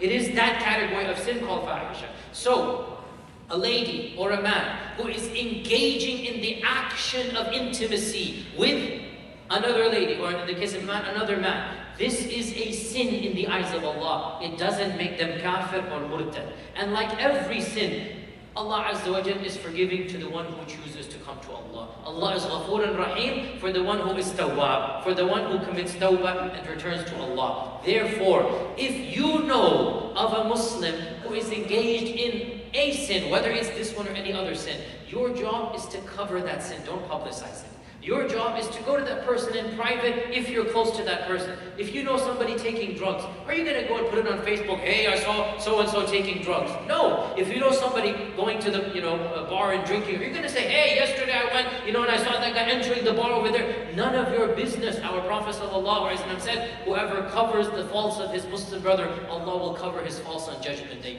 If you know a person engaged in this sin, you are allowed to go to them directly and speak to them. But you're not allowed to expose their sin to other people. That's between them and Allah Azza wa Jal. And if you want to speak to them directly, speak gently like the people, like Lut said to his people. Look at how Lut addressed his people. Lut was living in a society where the sin became the norm. Did he go around with a scowl on his face, saying, A'udhu billah, you Jahannami people, spitting in their direction? Did he do that? Or what did he say? He said, people, this action that you're doing, I don't like it. You see, when you address the person, you don't say, I hate you. What type of psychology is that? You don't say you are filthy. Lut is speaking to the people, and he says, this action of yours, إِنِّي لِعَمَلِكُمْ مِنَ الْقَالِينَ. This action that you are doing, I don't like it. When you're giving da'wah, you do not give da'wah by making the very people you're giving da'wah to feel less human. A'udhu billah. They're equally human, even if they're committing a sin. Even if the sin is a grave sin, you do not dehumanize them by the sin that they're doing. You separate the sin from the sinner, and you talk about the sin and not the sinner. And you say, this sin is an evil sin. We don't agree with this sin. Don't bring the sinner in and make the sinner feel lesser human. Because the goal is what? To dehumanize him? No. The goal is to make him think that, is this good or not? So, even if you know a Muslim who's engaged in this, your job is to cover the sin and go to them directly. Speak to them directly and say, brother, sister, is this the case? If it is, should I, something I can do, what not? And also, I have to say this, brothers and sisters, and again, because people come to me, they email me, whatnot. I mean, these are stories I know from the reality of the Ummah. Multiple times this has happened, and they've emailed me. A brother or a sister is struggling with same-sex desires. They're struggling. And they feel trapped because there's nobody to talk to. They want to talk to somebody. They want help. And the brother will go to a best friend and say, I need help. I need help. I'm struggling with this. And instead of the best friend helping, instead of confiding and helping and affirming, the person becomes angry, disgusted. Don't talk to me anymore. Don't come to me again. One case, I had a roommate confided in a roommate that he felt, finally, this is a Muslim that I can confide in. I need help. And the roommate canceled the contract and said, find another place to live. Can you imagine how this person's going to feel? Like, you've come for help. You're not coming, he's not coming to flirt with us, he's coming for help. He's saying, my parents don't know, my imam doesn't know, I need your help. And he comes confiding in you, or she will come confiding in a friend, and instead you become disgusted. And I don't understand. Wallahi, every one of us, if your friend came and told you any sin, you would want to help. If they came and told you of a drug problem, an alcohol problem, a gambling problem, what would you do? You would feel a genuine sense of sympathy. Oh, I will help you. We'll do something. Why is it, dear Muslims, why is it when they come with this problem, you feel a sense of dehumanization? No, they're coming for help, so do what you can to help them. They're coming for validation, not of the action, that they're still Muslims. They want to be within the community. And a'udhu billah, ostracization, the word spreads, you shouldn't be coming to the masjid. It's none of your business who comes to the masjid, as long as they don't cause problems among other people. We will accept the worst sinner, the drug, the addict, the whatever. We will accept anybody to come and pray to Allah subhanahu wa ta'ala. Allah did not appoint us to monitor the people coming to repent to Him. We don't do that. So, even the one who commits the sin remains a Muslim. That means they have the rights of Islam over you. That means you will still say salam to them, you will still make dua for them, give them da'wah directly, and not embarrass them in public, as you would with any other sinner. Now, where do we draw the line? For me, the line is very clear. When the person attempts to justify or preach to others. This is where we say, now, brother, you are not keeping it private between you and Allah. Now, if you come and you want to tell our community to do this, just like if somebody wanted to sell alcohol on our premises, no, I'm sorry. It's legal outside over there, the parking lot, go to the other side of the street, do whatever you want, I can't do anything. But this is our zone. This is our rituals, our akhlaq, our morality. You come and you pray to Allah, we will not ask. But you come and you preach something contrary to our religion. You sell drugs to our kids, even if marijuana might be legal outside, it's not allowed in our parking lots, in our schools, we will ban. So too, if somebody wants to justify, if somebody wants to preach to others, we say, no, this is not something we will tolerate in our masajid. You want to do something in this country, you open your own temples, you can call it whatever you want, you have your own, things that you do, that's between you and the government. We will not call it a mosque, you can call it whatever you want. It's legal. It's legal. This is a free world, free country. You want to open your temple of worship, you want to have an LGBT, and there are in America, as three masajid like this. Okay, that's legal. Do whatever you want, but do not do this on our property, because this is an embodiment of our religion. We will preach our religion, we'll preach our morality. As long as you want to confide to this morality publicly, then you are welcome to come here. So the bottom line, when it comes to the LGBT within Islam, I'm coming to it outside of Islam, within Islam, We say, those that are struggling with it without acting upon it, this is the essence of jihad. This is the essence of jihad. And we admire them and we encourage them in this personal jihad. Keep on struggling with this, and inshallah in that struggle there is your Jannah. And we say that just like certain desires are not helpful, the desire to steal, the desire to rape, the desire to kill, sometimes we get so angry, we want to kill somebody. We say you have to control it, it doesn't work, you can't just go and express your desire. And there are people that have urges to take alcohol. We say, look, you cannot act on that urge. There are people, they have disgusting perversions. I don't want to be too explicit, but you can imagine. There are disgusting perversions they have that the government considers, thankfully, to be still illegal, right? And so we say to these people as well, what are you going to do when you desire something that is not ethically and morally permissible to the standards of our times? We say you have to control that desire. So too we say to the LGBT community as well. Well, technically it's the LG community as for the BT. We'll come to another question maybe for that one. That's a separate, they're lumped together, but I'm not talking about the trans and the bi right now. I'm talking about the same-sex desires. So that's within the community. Acting upon it as a sin, justifying it might technically be kufr. To say, I don't care what Allah says, to say it is halal in Islam, you are actually, a'udhu billah, bordering on kufr, to challenge Allah and His Messenger. That's where we draw the line. Now, as for outside of our community, how do we treat people that are of this persuasion? Honestly, I don't see this to be that complicated. As our religion says, there is no sin worse than shirk. How do we treat people committing shirk around us? If they treat us nice, we treat them nice. We smile, we're nice to them, we're calling. Do you mistreat people committing shirk in your office place? Do you scowl in their faces? Do you refuse to shake their hands? I mean, this is a sin. And shirk is a bigger sin. And we learn to deal with people who are committing shirk, living in a civil manner with them. So this is also a sin, and we can deal with the people involved in this in a civil manner. We don't have to endorse their lifestyle. We treat them like we treat everybody else around us. We can smile, yes, we can shake their hands, we can be nice to them. But if they invite us to their wedding, we don't have to attend. There's a line that we draw. If they want us to join their rally for their civil rights, this is a deeper topic, and my position has been very clear from the beginning, since the Supreme Court allowed this. Muslims, we don't have to get involved in every political issue of this land. And I personally am against endorsing LGBT rights unconditionally. Sometimes it's better to be quiet. We don't necessarily have to speak against them politically, but we must morally preach the truth. If we don't preach the moral truth, then we have failed in the religion of Allah's obligation on us. لِتَكُونُوا شُهَدَاءَ عَلَى النَّاسِ.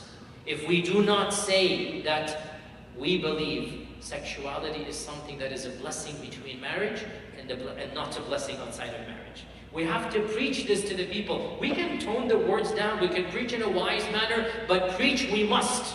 Because our goal in this life is to preach the religion of Allah, لِتَكُونُوا شُهَدَاءَ عَلَى النَّاسِ. Whether they agree or disagree. إِنَّمَا عَلَيْكَ الْبَلَاغُ وَعَلَيْنَا الْحِسَابُ. We cannot change this truth. That intimacy and sexuality is something that is a blessing when it is done properly, and it is potentially a curse when it is not done properly. And you don't have to only mention this, you can also mention others, extramarital, others, anything in this should not be done. The point being, the issue of politics in LGBT does become complicated.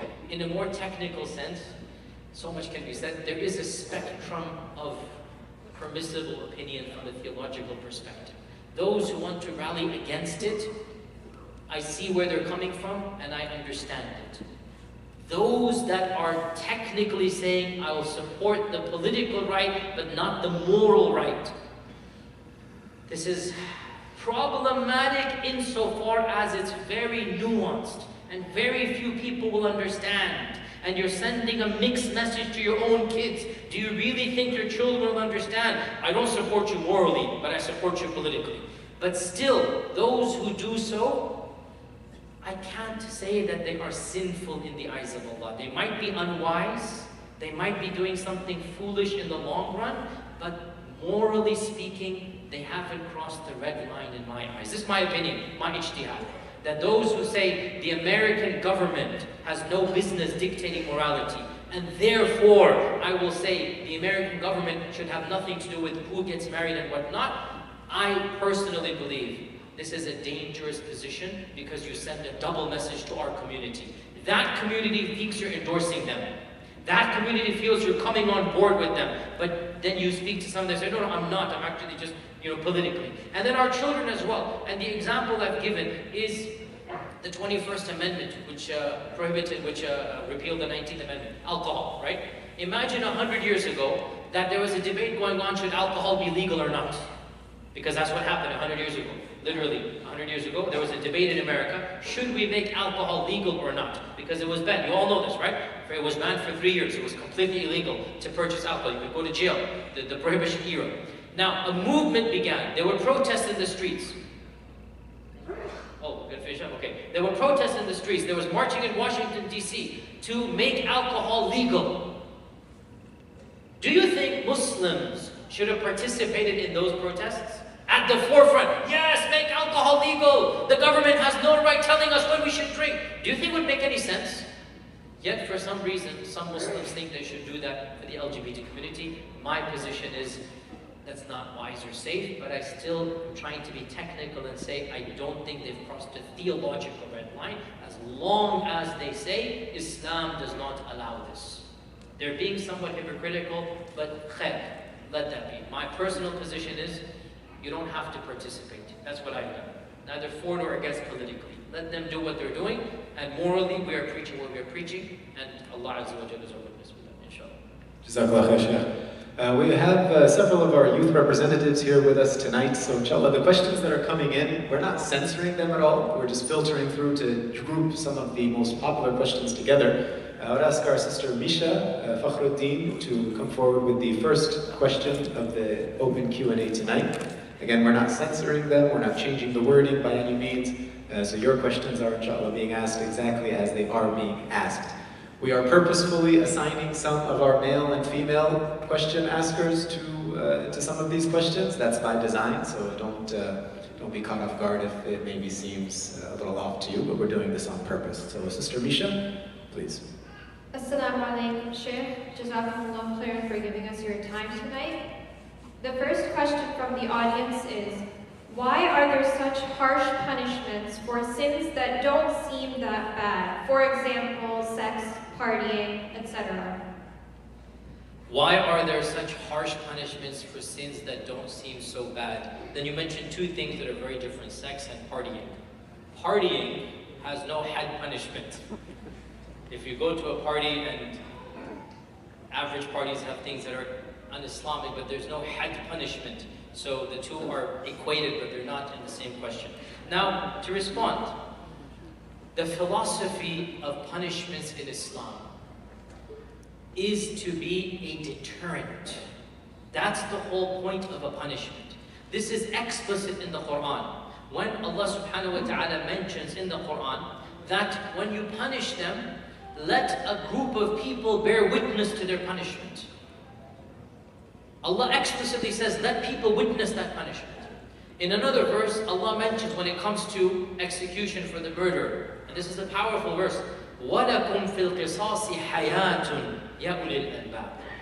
And in executing the murderer, in killing him, Allah says, there is your own life, O people of intelligence. The point being, in Islamic history, never has an adulterer been stoned to death because of 4 witnesses. This has never happened in Islamic history. Yet it is a punishment found in our textbooks. Why?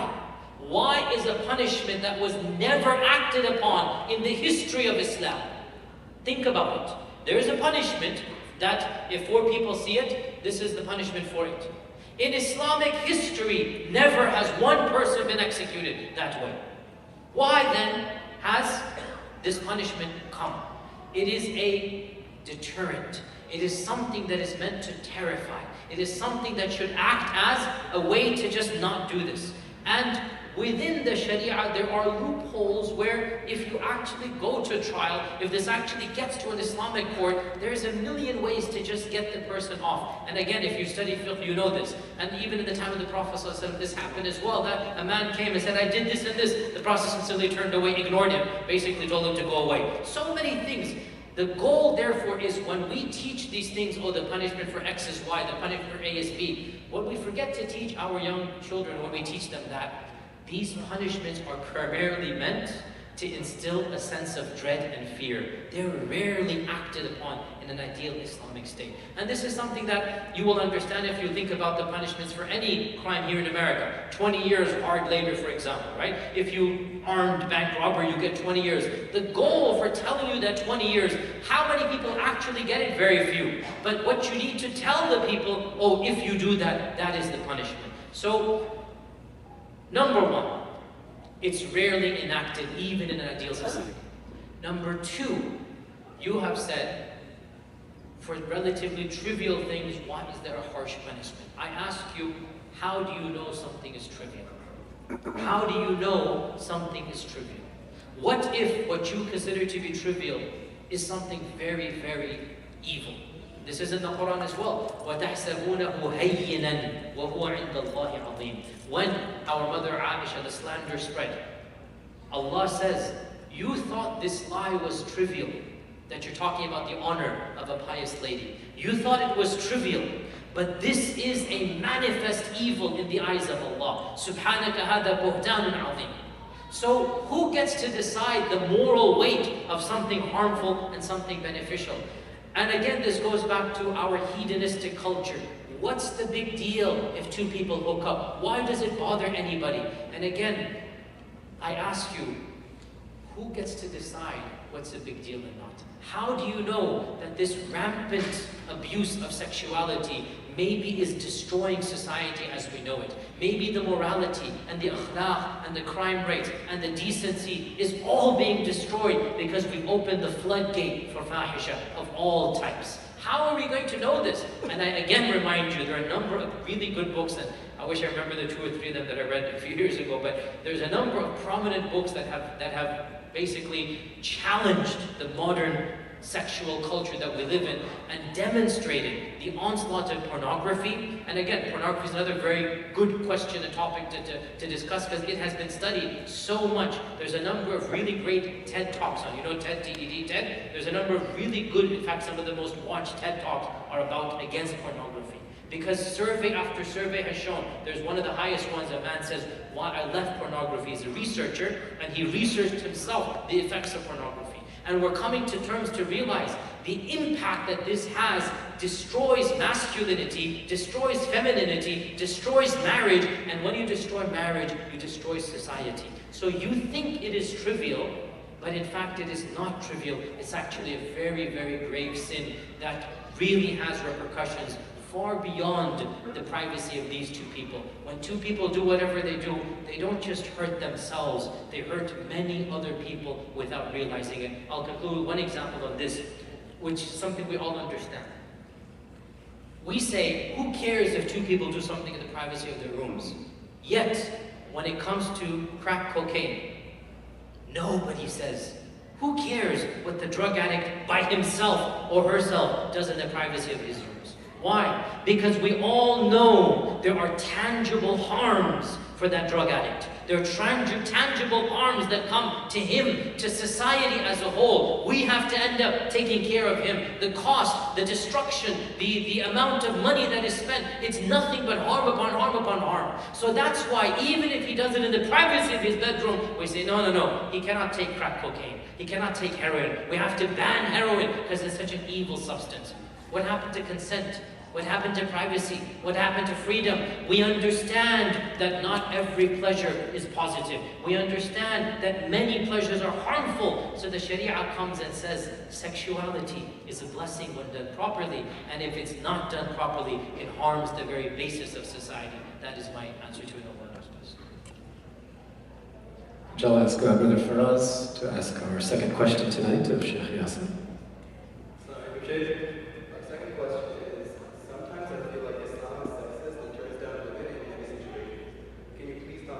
Why very, very deep question. Dear brother, the question is, I'm assuming a sister asked it, but the brother stood up and said it. Sometimes I feel that Islam is a sexist religion, and it turns down women, or I guess privileges men in many situations. Can you explain to me about this and why it is or is not? This topic still requires a very, very good Islamic lecture to be given. I think that there is still a vacuum when it comes to Islamic talks about this topic. Many have tried, many have failed for various reasons. Where does one begin? Let me try to give a short answer, even though this is a topic that is worthy not just of a lecture, of a series of lectures. And there's a number of people, Sister Noor as well, there's one that's given some talks about against femininity. Why I'm not a Muslim feminist, she says. There's some talks on YouTube about that. Noor, I forgot her name. But to summarize in a nutshell, point number one, there is no doubt that the Quran explicitly says men and women are spiritually equal in the eyes of Allah. This is incontrovertible. Nobody can deny this.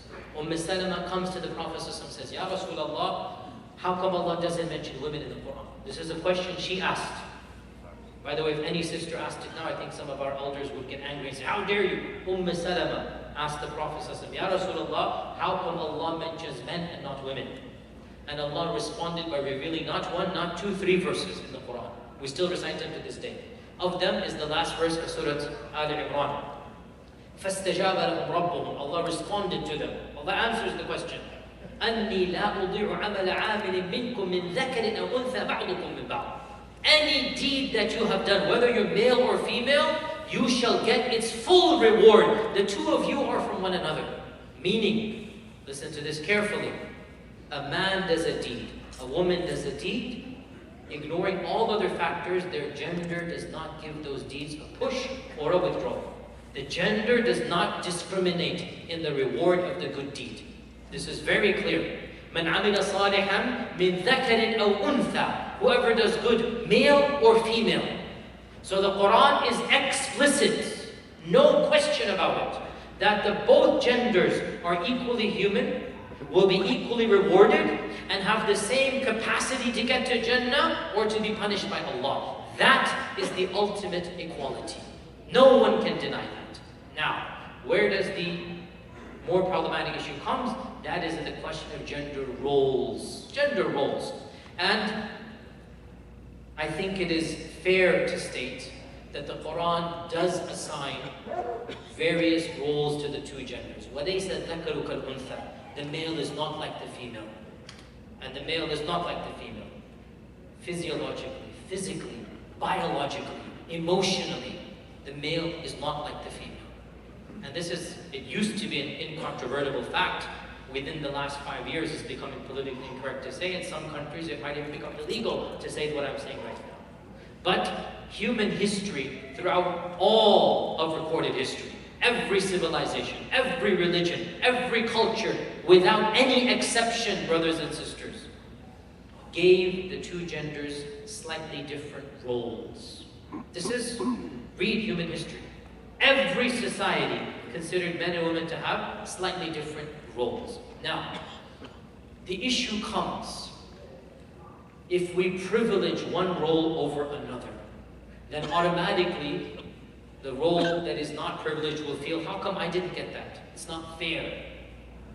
And that's the problem. Why do some people privilege some roles over other roles? What if we take a step back and say, both roles are needed for society. Both genders are needed for society. And the roles are complementary, not contradictory. They're not meant to compete against one another. Husbands and wives are on the same team. And in a team, you have different talents and different roles and responsibilities. One person is in this, and this is in any team, any corporation. One person, you're in charge of media, you're in charge of logistics, you're in charge of this, you're in charge. You assign tasks. And guess what? You will assign tasks to the person who is best qualified to do them. SubhanAllah, two twin brothers, they enter university, or twin sisters. One of them goes into engineering, one of them goes into medicine. When they finish in 10 years, will you give the same roles and responsibilities to these twins? Will you say to the one who studied engineering, go and operate in the theater, and the one who studied medicine, oh, you go and design that building? No. Simply being trained in a certain manner automatically gives you certain tasks that the other does not have. Society needs engineers and doctors. You would not give the responsibility of the doctor to the engineer and vice versa. How much more so when men and women are biologically different. Gender is not just a social construct. I agree, 110%. Some aspects of gender roles are social constructs, but not all gender role is social construct. Is it social construct to be a mother? To bear a child in your stomach, that's a social construct. To have maternal love is a social construct. To feed the child when it is born is a social construct. Anybody who is married and has a child knows men and women react differently and take care of children differently. Yes, there's always exceptions, but don't use the exceptions to prove the rule. Every one of us knows. I realized this when I became a father. All of us realize this as well. We have different tasks. Allah created mothers to be angels to those children. The amount of love that, mothers have for children, wallahi, us men are just in amazement. Sacrifice everything for that child. Wallahi, men couldn't do that. Allah created women to do that. And that is a blessing that they have. And that's why Jannah lies under their feet, not under the feet of, the father who does other things, right? So the point being, genders generally do have roles, but, not to get too controversial, most of those roles are not enshrined in fiqh, they're not wajib. Therefore, in a particular marriage, if the couple decides to alternate or do various things amongst themselves mutually, by mutual consultation, this is halal. No problem.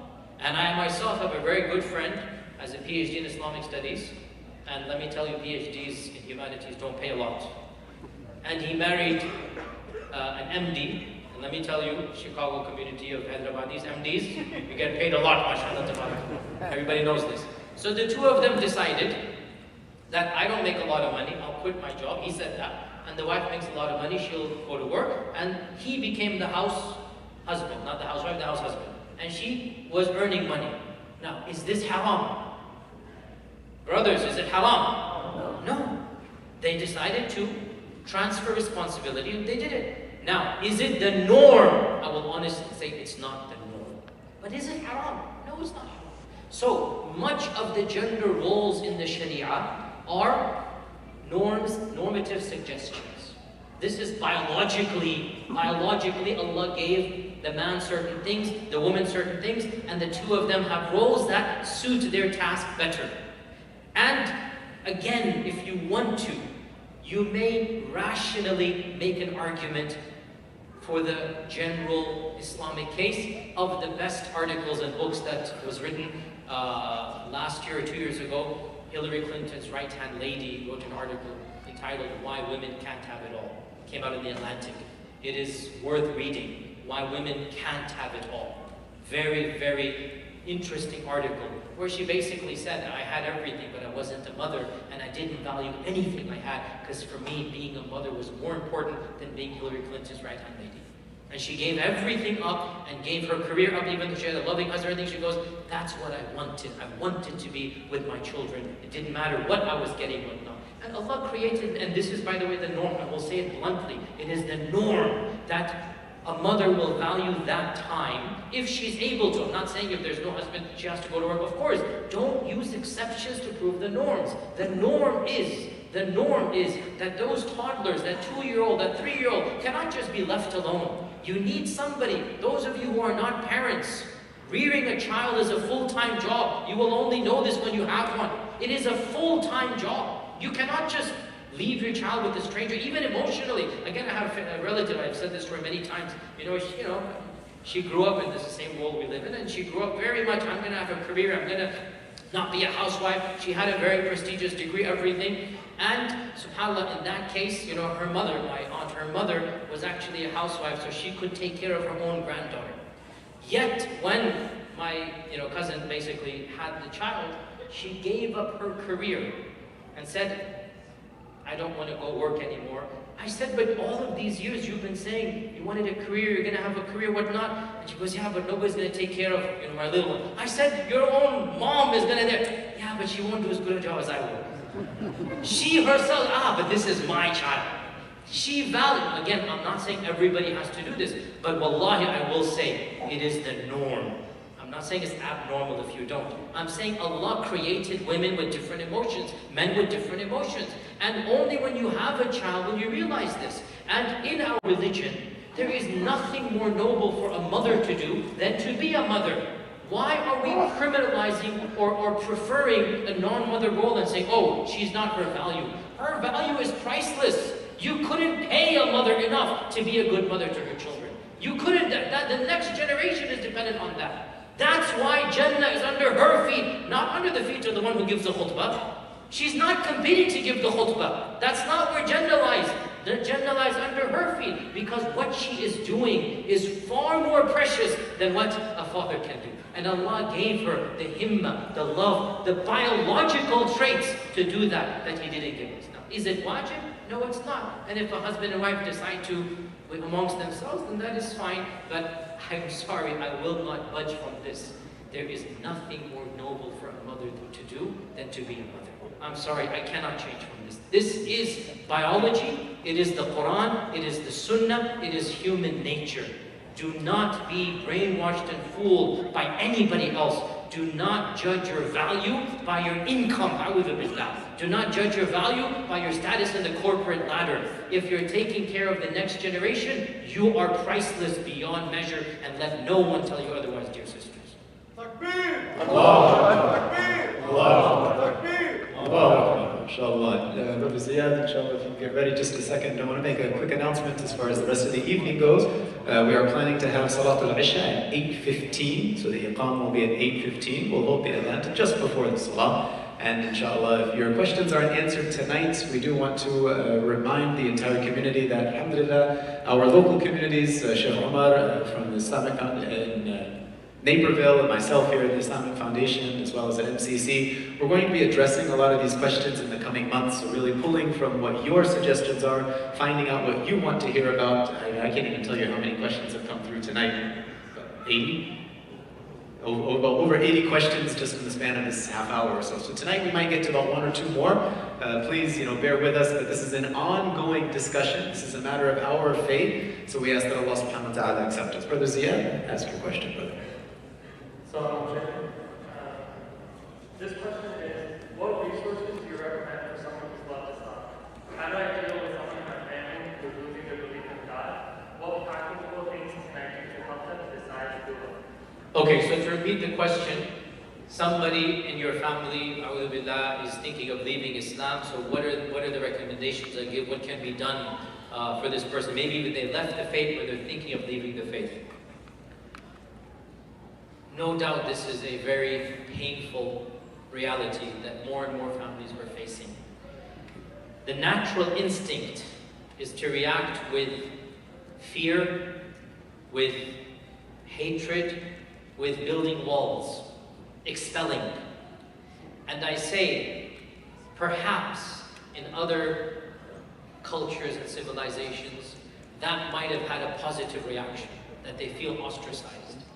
But the default in this part of the world, you cannot respond to this with hatred and revulsion.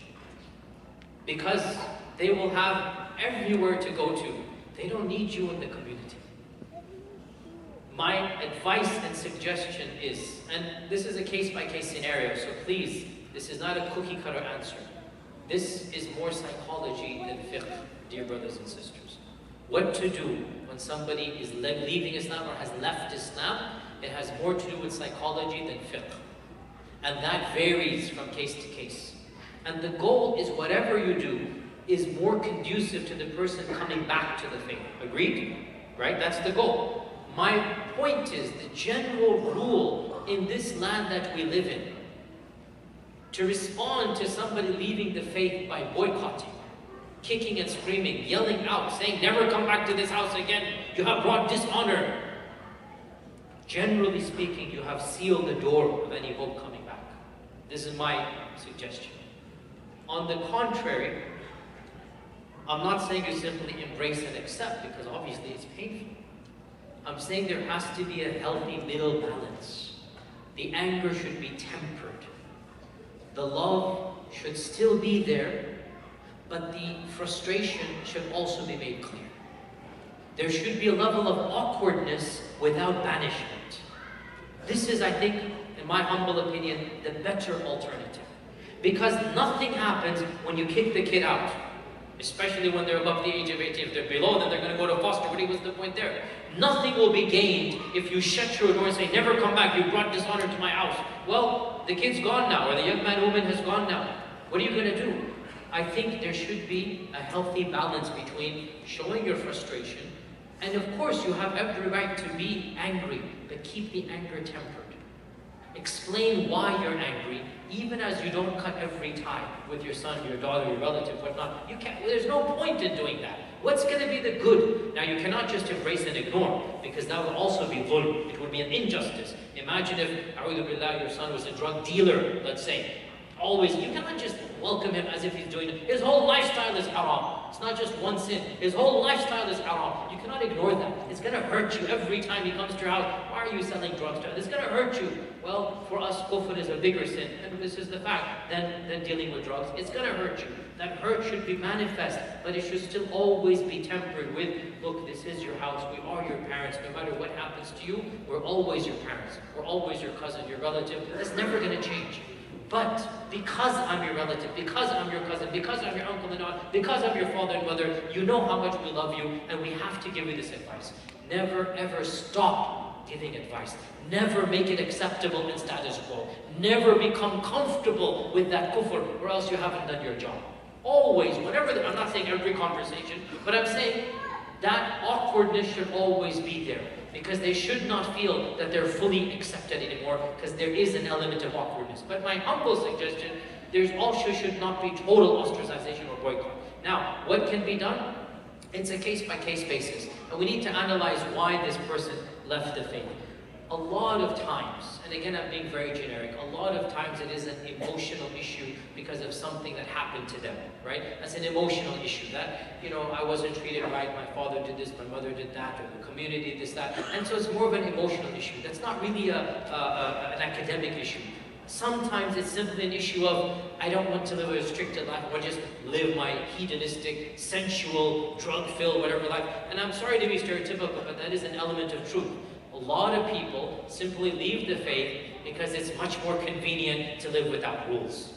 And it's difficult to argue with those people because they don't have an argument. It's a following of desires. And how can you argue with somebody who wants to follow his or her desires? How can you argue with a drug addict? Rationally, he knows it's wrong. Rationally, he knows he's addicted to an alcoholic. How can you argue with somebody? So in that case, all you can do is just hope and make dua to Allah. And I have seen, by the way, plenty of cases where people go through a phase of riddah, a phase of non-Islam. And then after a while, reality strikes. After a while, reality strikes. And they realize, I didn't get what I wanted as a non-Muslim.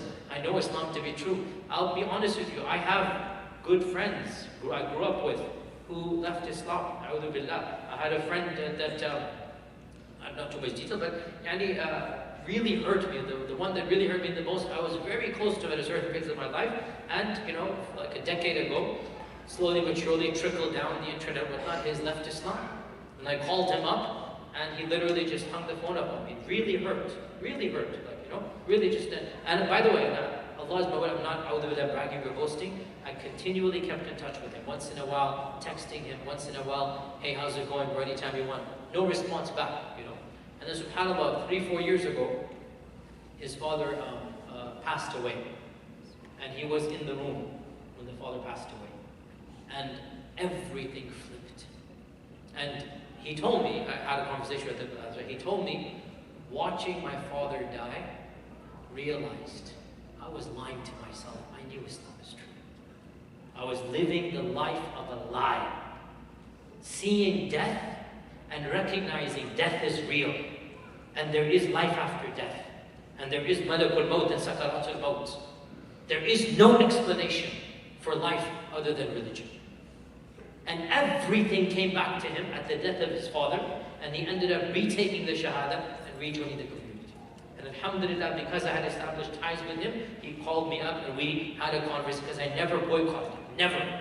Always kept that channel open. He knew I was distraught, he knew this, but I always kept that line in case he wanted to come back. So, honestly, there's no magic solution. You can't just snap your fingers and bring in a Shaykh and have a 10-minute argument. No, I have spoken.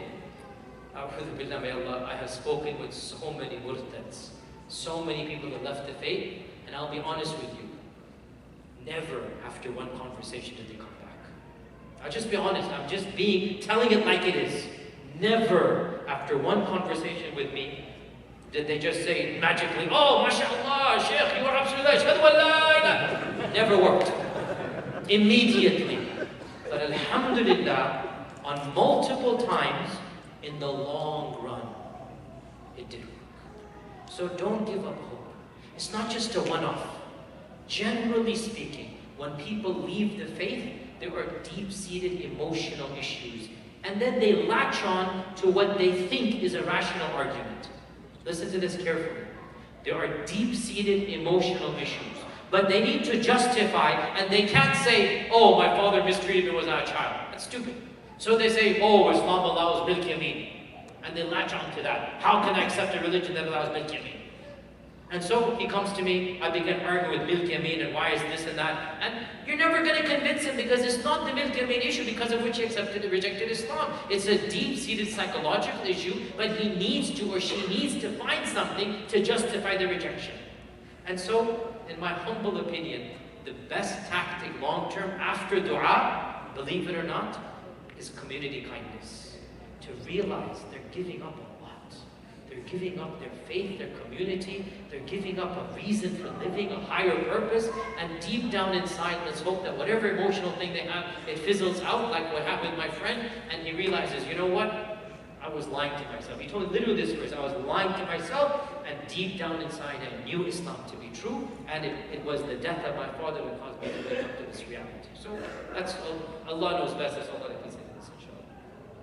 So just for clarification, we've gotten over 250 questions, so it's a little bit more than 80. Quick shout out to the person who's asking about the Zabiha Halal hand slaughter question. His brother might be hungry, I'm not sure, so we're going to try to keep it close. We will, inshallah, keep Salat al-Isha at 8:15. I don't know if we're going to jump into that topic tonight, but do know that all of these, inshallah, will soon be addressed by our respective communities, inshallah. Sister Misha, I believe we have another question.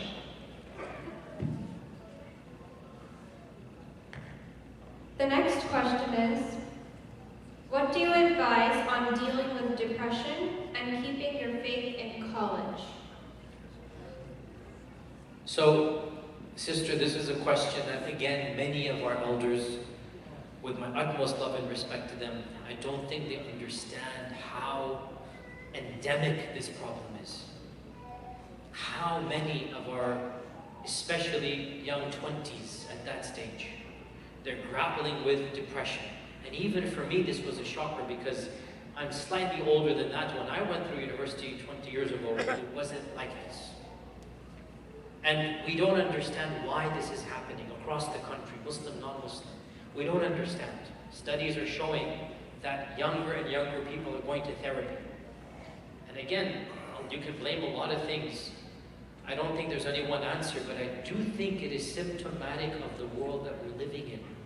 For the first time, young college kids in the droves are undergoing depression, having to see therapists. I spoke to a therapist last week because of an issue happening in my community, and she told me that this is something that the psychiatric community is well aware of, that the number of rates of depression in youngsters is on the rise in our times. I'm talking about from my generation to now, 20 years ago from now. That's half a generation, not even one generation. We didn't have this problem in the 90s. I went to college in the 90s. What is happening? This should lead us to question, is this society headed in the right direction morally? Is all that we're going on of hedonism and social media and pornography and just complete entertainment culture, just everything entertainment, I mean, is that conducive to human health? The gaming, I'm not blaming anyone. I'm talking overall about the culture that we live in. Everything about it. Is it conducive to the well-being of the human mind? There's no one thing I'm pinpointing. I'm talking about the whole thing. And one of the things we see, the rise of depression.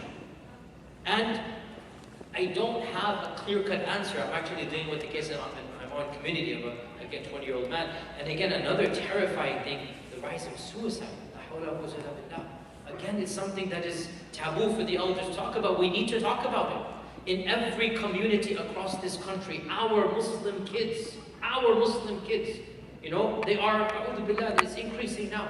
And what is to be done about this? Again, this is unprecedented. In human history, average teenagers didn't just go and commit suicide. What is happening? Why are young men, young women being so hopeless that they think death is better than life? These are difficult questions, and there are no easy answers for them. What can be done? 3 very simple answers that psychiatrists and religious folk both agree with. Faith, family, and community. Faith, family, and community. These are 3 things that grapple and help us grapple with depression. None of them are magic cures. All 3 of them combined are not guaranteed to impact the psychological issues taking place, but if anything will help, these 3 will help. Faith, family, and community. In that order. Nothing helps a person deal with depression better than faith. It's not the only solution, it's not the end-all and be-all, but overall, faith helps you cope with the negatives. It helps you understand, console yourself, contextualize. Having a connection with Allah fills an emptiness in the soul that nothing else will fill. Dhikr, dua, Quran. This is an answer. I'm sorry if it sounds cliche, but it is a correct answer. You begin with this. It's not the end-all and be-all. And sometimes you have it and you're still depressed, so please don't misunderstand. After faith, family. Do not keep your depression bottled up inside of you. Find someone that you can talk to that loves you. And you will. Whether it's a cousin, whether it's a relative, an uncle, inshallah your parents, I hope our parents, inshallah, we understand that it's a different generation. Parents, if your children come to you saying that they're depressed, do not trivialize that. Do you want me to tell you horror stories of suicides and whatnot? Do not trivialize when your son or daughter comes and says they're grappling with depression. Don't quote your stories. Oh, I came to this country with $2 and did this and that. Who are you ever? Do not do that. Wallahi, you are making matters worse. It's a different generation. You didn't grow up the way these children grew up, surrounded by the issues that they're surrounded by. You don't understand, and I don't, frankly, I'll be honest, I don't understand. It's not even my generation. I grew up and I didn't have cell phones. There was no internet. I still caught that era, right? This whole culture around us, whatever it's doing, it's harming Muslims and non-Muslims, both. So do not trivialize, validate, say, I hear you, I appreciate you, come to me. And then get help, professional help. So family, go to your family if you're grappling with depression. If you are getting thoughts of suicide, please, young brothers and sisters, wallahi, life is better than death. Allah says in the Quran, لا تقتلوا أنفسكم إن الله كان بكم رحيما. This is in the Quran. Don't kill yourselves. Allah is merciful to you. Allah is going to bring mercy to you. If thoughts of suicide are coming, dear Muslims, do not keep them bottled up. Go to people who love you and tell them what's going on in your mind. And then community. Have a purpose. Volunteer. That's why our Prophet ﷺ, a man came to him and said, Ya Rasulullah, my heart is hard. I have a hard heart. And a hard heart here means, really, it's like I don't have a higher purpose in life. One could say it's a type of depression. Nothing moves me. What did our Prophet ﷺ say? Go feed a hungry person and go wipe the head of an orphan. What a beautiful hadith. Go feed a hungry person and go find an orphan and show love to the orphan. Wipe the head, sure you hug the orphan and whatnot. Meaning, go find a purpose in life. Do something useful to other people. And all of a sudden you will realize, life is good for me. Whatever is happening, and in doing khidmah to others, and in bringing happiness to others, Allah will bring happiness to you. Our Prophet ﷺ said, whoever makes others happy, Allah will make him happy. This is khidmat al-khalq, is khidmah of the khaliq. Doing khidmah of others, Allah Azza wa Jalla will bless you. So, my advice to you, these three things, in that order. What are they? Faith, family, and community. These are the three. And then obviously number 4 is counselors and whatnot, but I'll be honest, and I've spoken with many psychiatrists, Muslim psychiatrists, that should always be number 4. Taking prescription drugs, there's a big controversy, what's useful, what's not. And a lot of my psychiatrist friends say that they should only be done as a last resort. Whereas the culture here, it becomes the first resort. Just go ahead, take Xanax, take this, take that. No, these mess with your mind.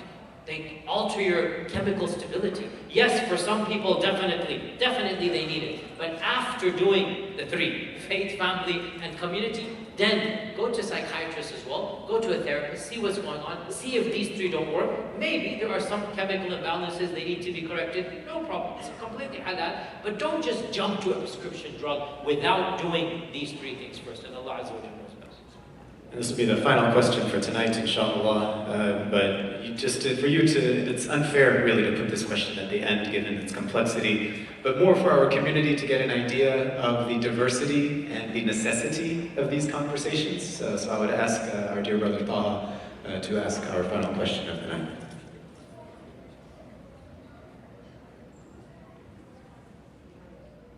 The next question is, I'm being forced into marriage.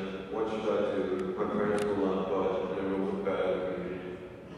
What a question to finish the night upon. I love it. Our brother Taha is being forced. You're being forced? Just teasing our brother. Subhanallah. Most likely, I'm generalizing, this question is coming from a sister. And most likely, she is being pressured for the sake of khandan, and for the sake of log kya kahenge, what will people say, and for the sake of family honor. And again, this is one of those problems that we face, and I've again dealt with this. All of us imams, talk to any of us who's an imam here. How many times somebody comes to us with a family problem and the basis is, I didn't want to get married. How is a person going to live the rest of their lives with somebody they don't want to live with? How will they do that? There has to be love within the marriage. You cannot force that love to happen. Sister or brother, I would honestly say, pray istikhara to Allah. And if you feel that this marriage is not going to work, you have to convey that somehow. That they're worried about family khandan honor, log kya hakenge. Just say, what are they going to say after a divorce and 3 kids? What will they say then? You have to be blunt. Like if they're not going to listen to you now, are they going to listen to you after 10 years? You have to be blunt. You cannot allow this to happen if you feel your istikhara is like this not going to work out. Because I'll also tell you that sometimes such marriages do work out. You don't know. It has happened amongst my acquaintances and friends as well, where I know for a fact that the boy or the girl were not that eager, but it was just family arranged. But they weren't against it either. It was just like, I don't know if this is going to work out. And they have a skeptical attitude. It wasn't, it was an arranged marriage, let's say, right? And one of the 2 parties was somewhat skeptical, but they're like, there's too much pressure, I'll go with it. They weren't dead against it, but they weren't for it either. And subhanAllah, everything turned out fine. So, I will say, don't just dismiss it offhand. Be fair. Give the person a chance intellectually. Meaning, don't say yes, think, is this possible or not? Can I work it out or not? Am I biased for whatever reason? Is there somebody else in the picture that my heart is attached to because of which this person I can't think straight about? You have to be fair to yourself. So don't just jump to the no. First, think, why are my parents choosing this person? Is there some positives that I'm overlooking? Some negatives I'm exaggerating? And the best way to decide this is 2 things. Istikhara and istishara. Istikhara to Allah, istishara to those who know you the best. And in this case, your cousins and best friends. Your cousins of your age, they know you since you were a kid. Your best friends of college, of high school, they know you for so many years. Talk to them. They have your best interest, they know you the best. Talk to them, say, look, this is the guy. What do you think? Am I being biased? Speak to them, be honest. Istikhara to Allah, istishara with your circle of close people. And then, based upon that, take the next step. If your istikhara and istishara are kind of sort of like, maybe I'm being exaggerated, maybe it's a decent case and I'm just looking at it, well, Bismillah, let's give it a try. Then have a good attitude, and as Allah says, فَإِذَا عَزَمْتَ فَتَوَكَّلْ عَلَى اللَّهِ. Once you make the decision, Bismillah, put your trust in Allah and go with it all the way. But if you genuinely feel your istikhara and istishara, both of them, like, no, this is not right. I just don't find this person compatible. I don't think this is going to work out. Then my sincere advice, speak now rather than 10 years from now. And approach the elders. At the end of the day, neither Islamically nor legally can your parents force you to get married. So in the end of the day, they're using emotional pressure. They're using emotional pressure, maybe even emotional blackmail. But they are not allowed, neither from the laws of the land, nor from the laws of our Sharia, to force you to get married. So the law of Islam and the law of the land are on your side. And if you must invoke it to save yourself from a bigger embarrassment 10 years from now, then please, for the sake of that embarrassment, invoke it now. Go to your local shaykh. Go to your elders, your uncles that might, listen to you, your elder cousins. There are people. I mean, inshallah, you're never going to be in a situation where everybody is dead set against you. There was going to be somebody who was going to be able to reason and say, this can't happen. She is saying no. You cannot force a young lady to get married according to the law of the land or according to the law of Islam. Somebody has to be brought in, and you need to be brave here. And it is indeed a difficult thing. I mean, I am from the same culture, I understand. It's not easy, but you will find people and you will have to verbalize. You will have to verbalize. But still, I say, don't get to that stage until intellectually, mentally, you've really made sure this is the right decision. Sometimes, you might not know what is better for you. Sometimes. And this is the reality as well, that at 18, 19, 20, 21, 22, you think you know and you don't know.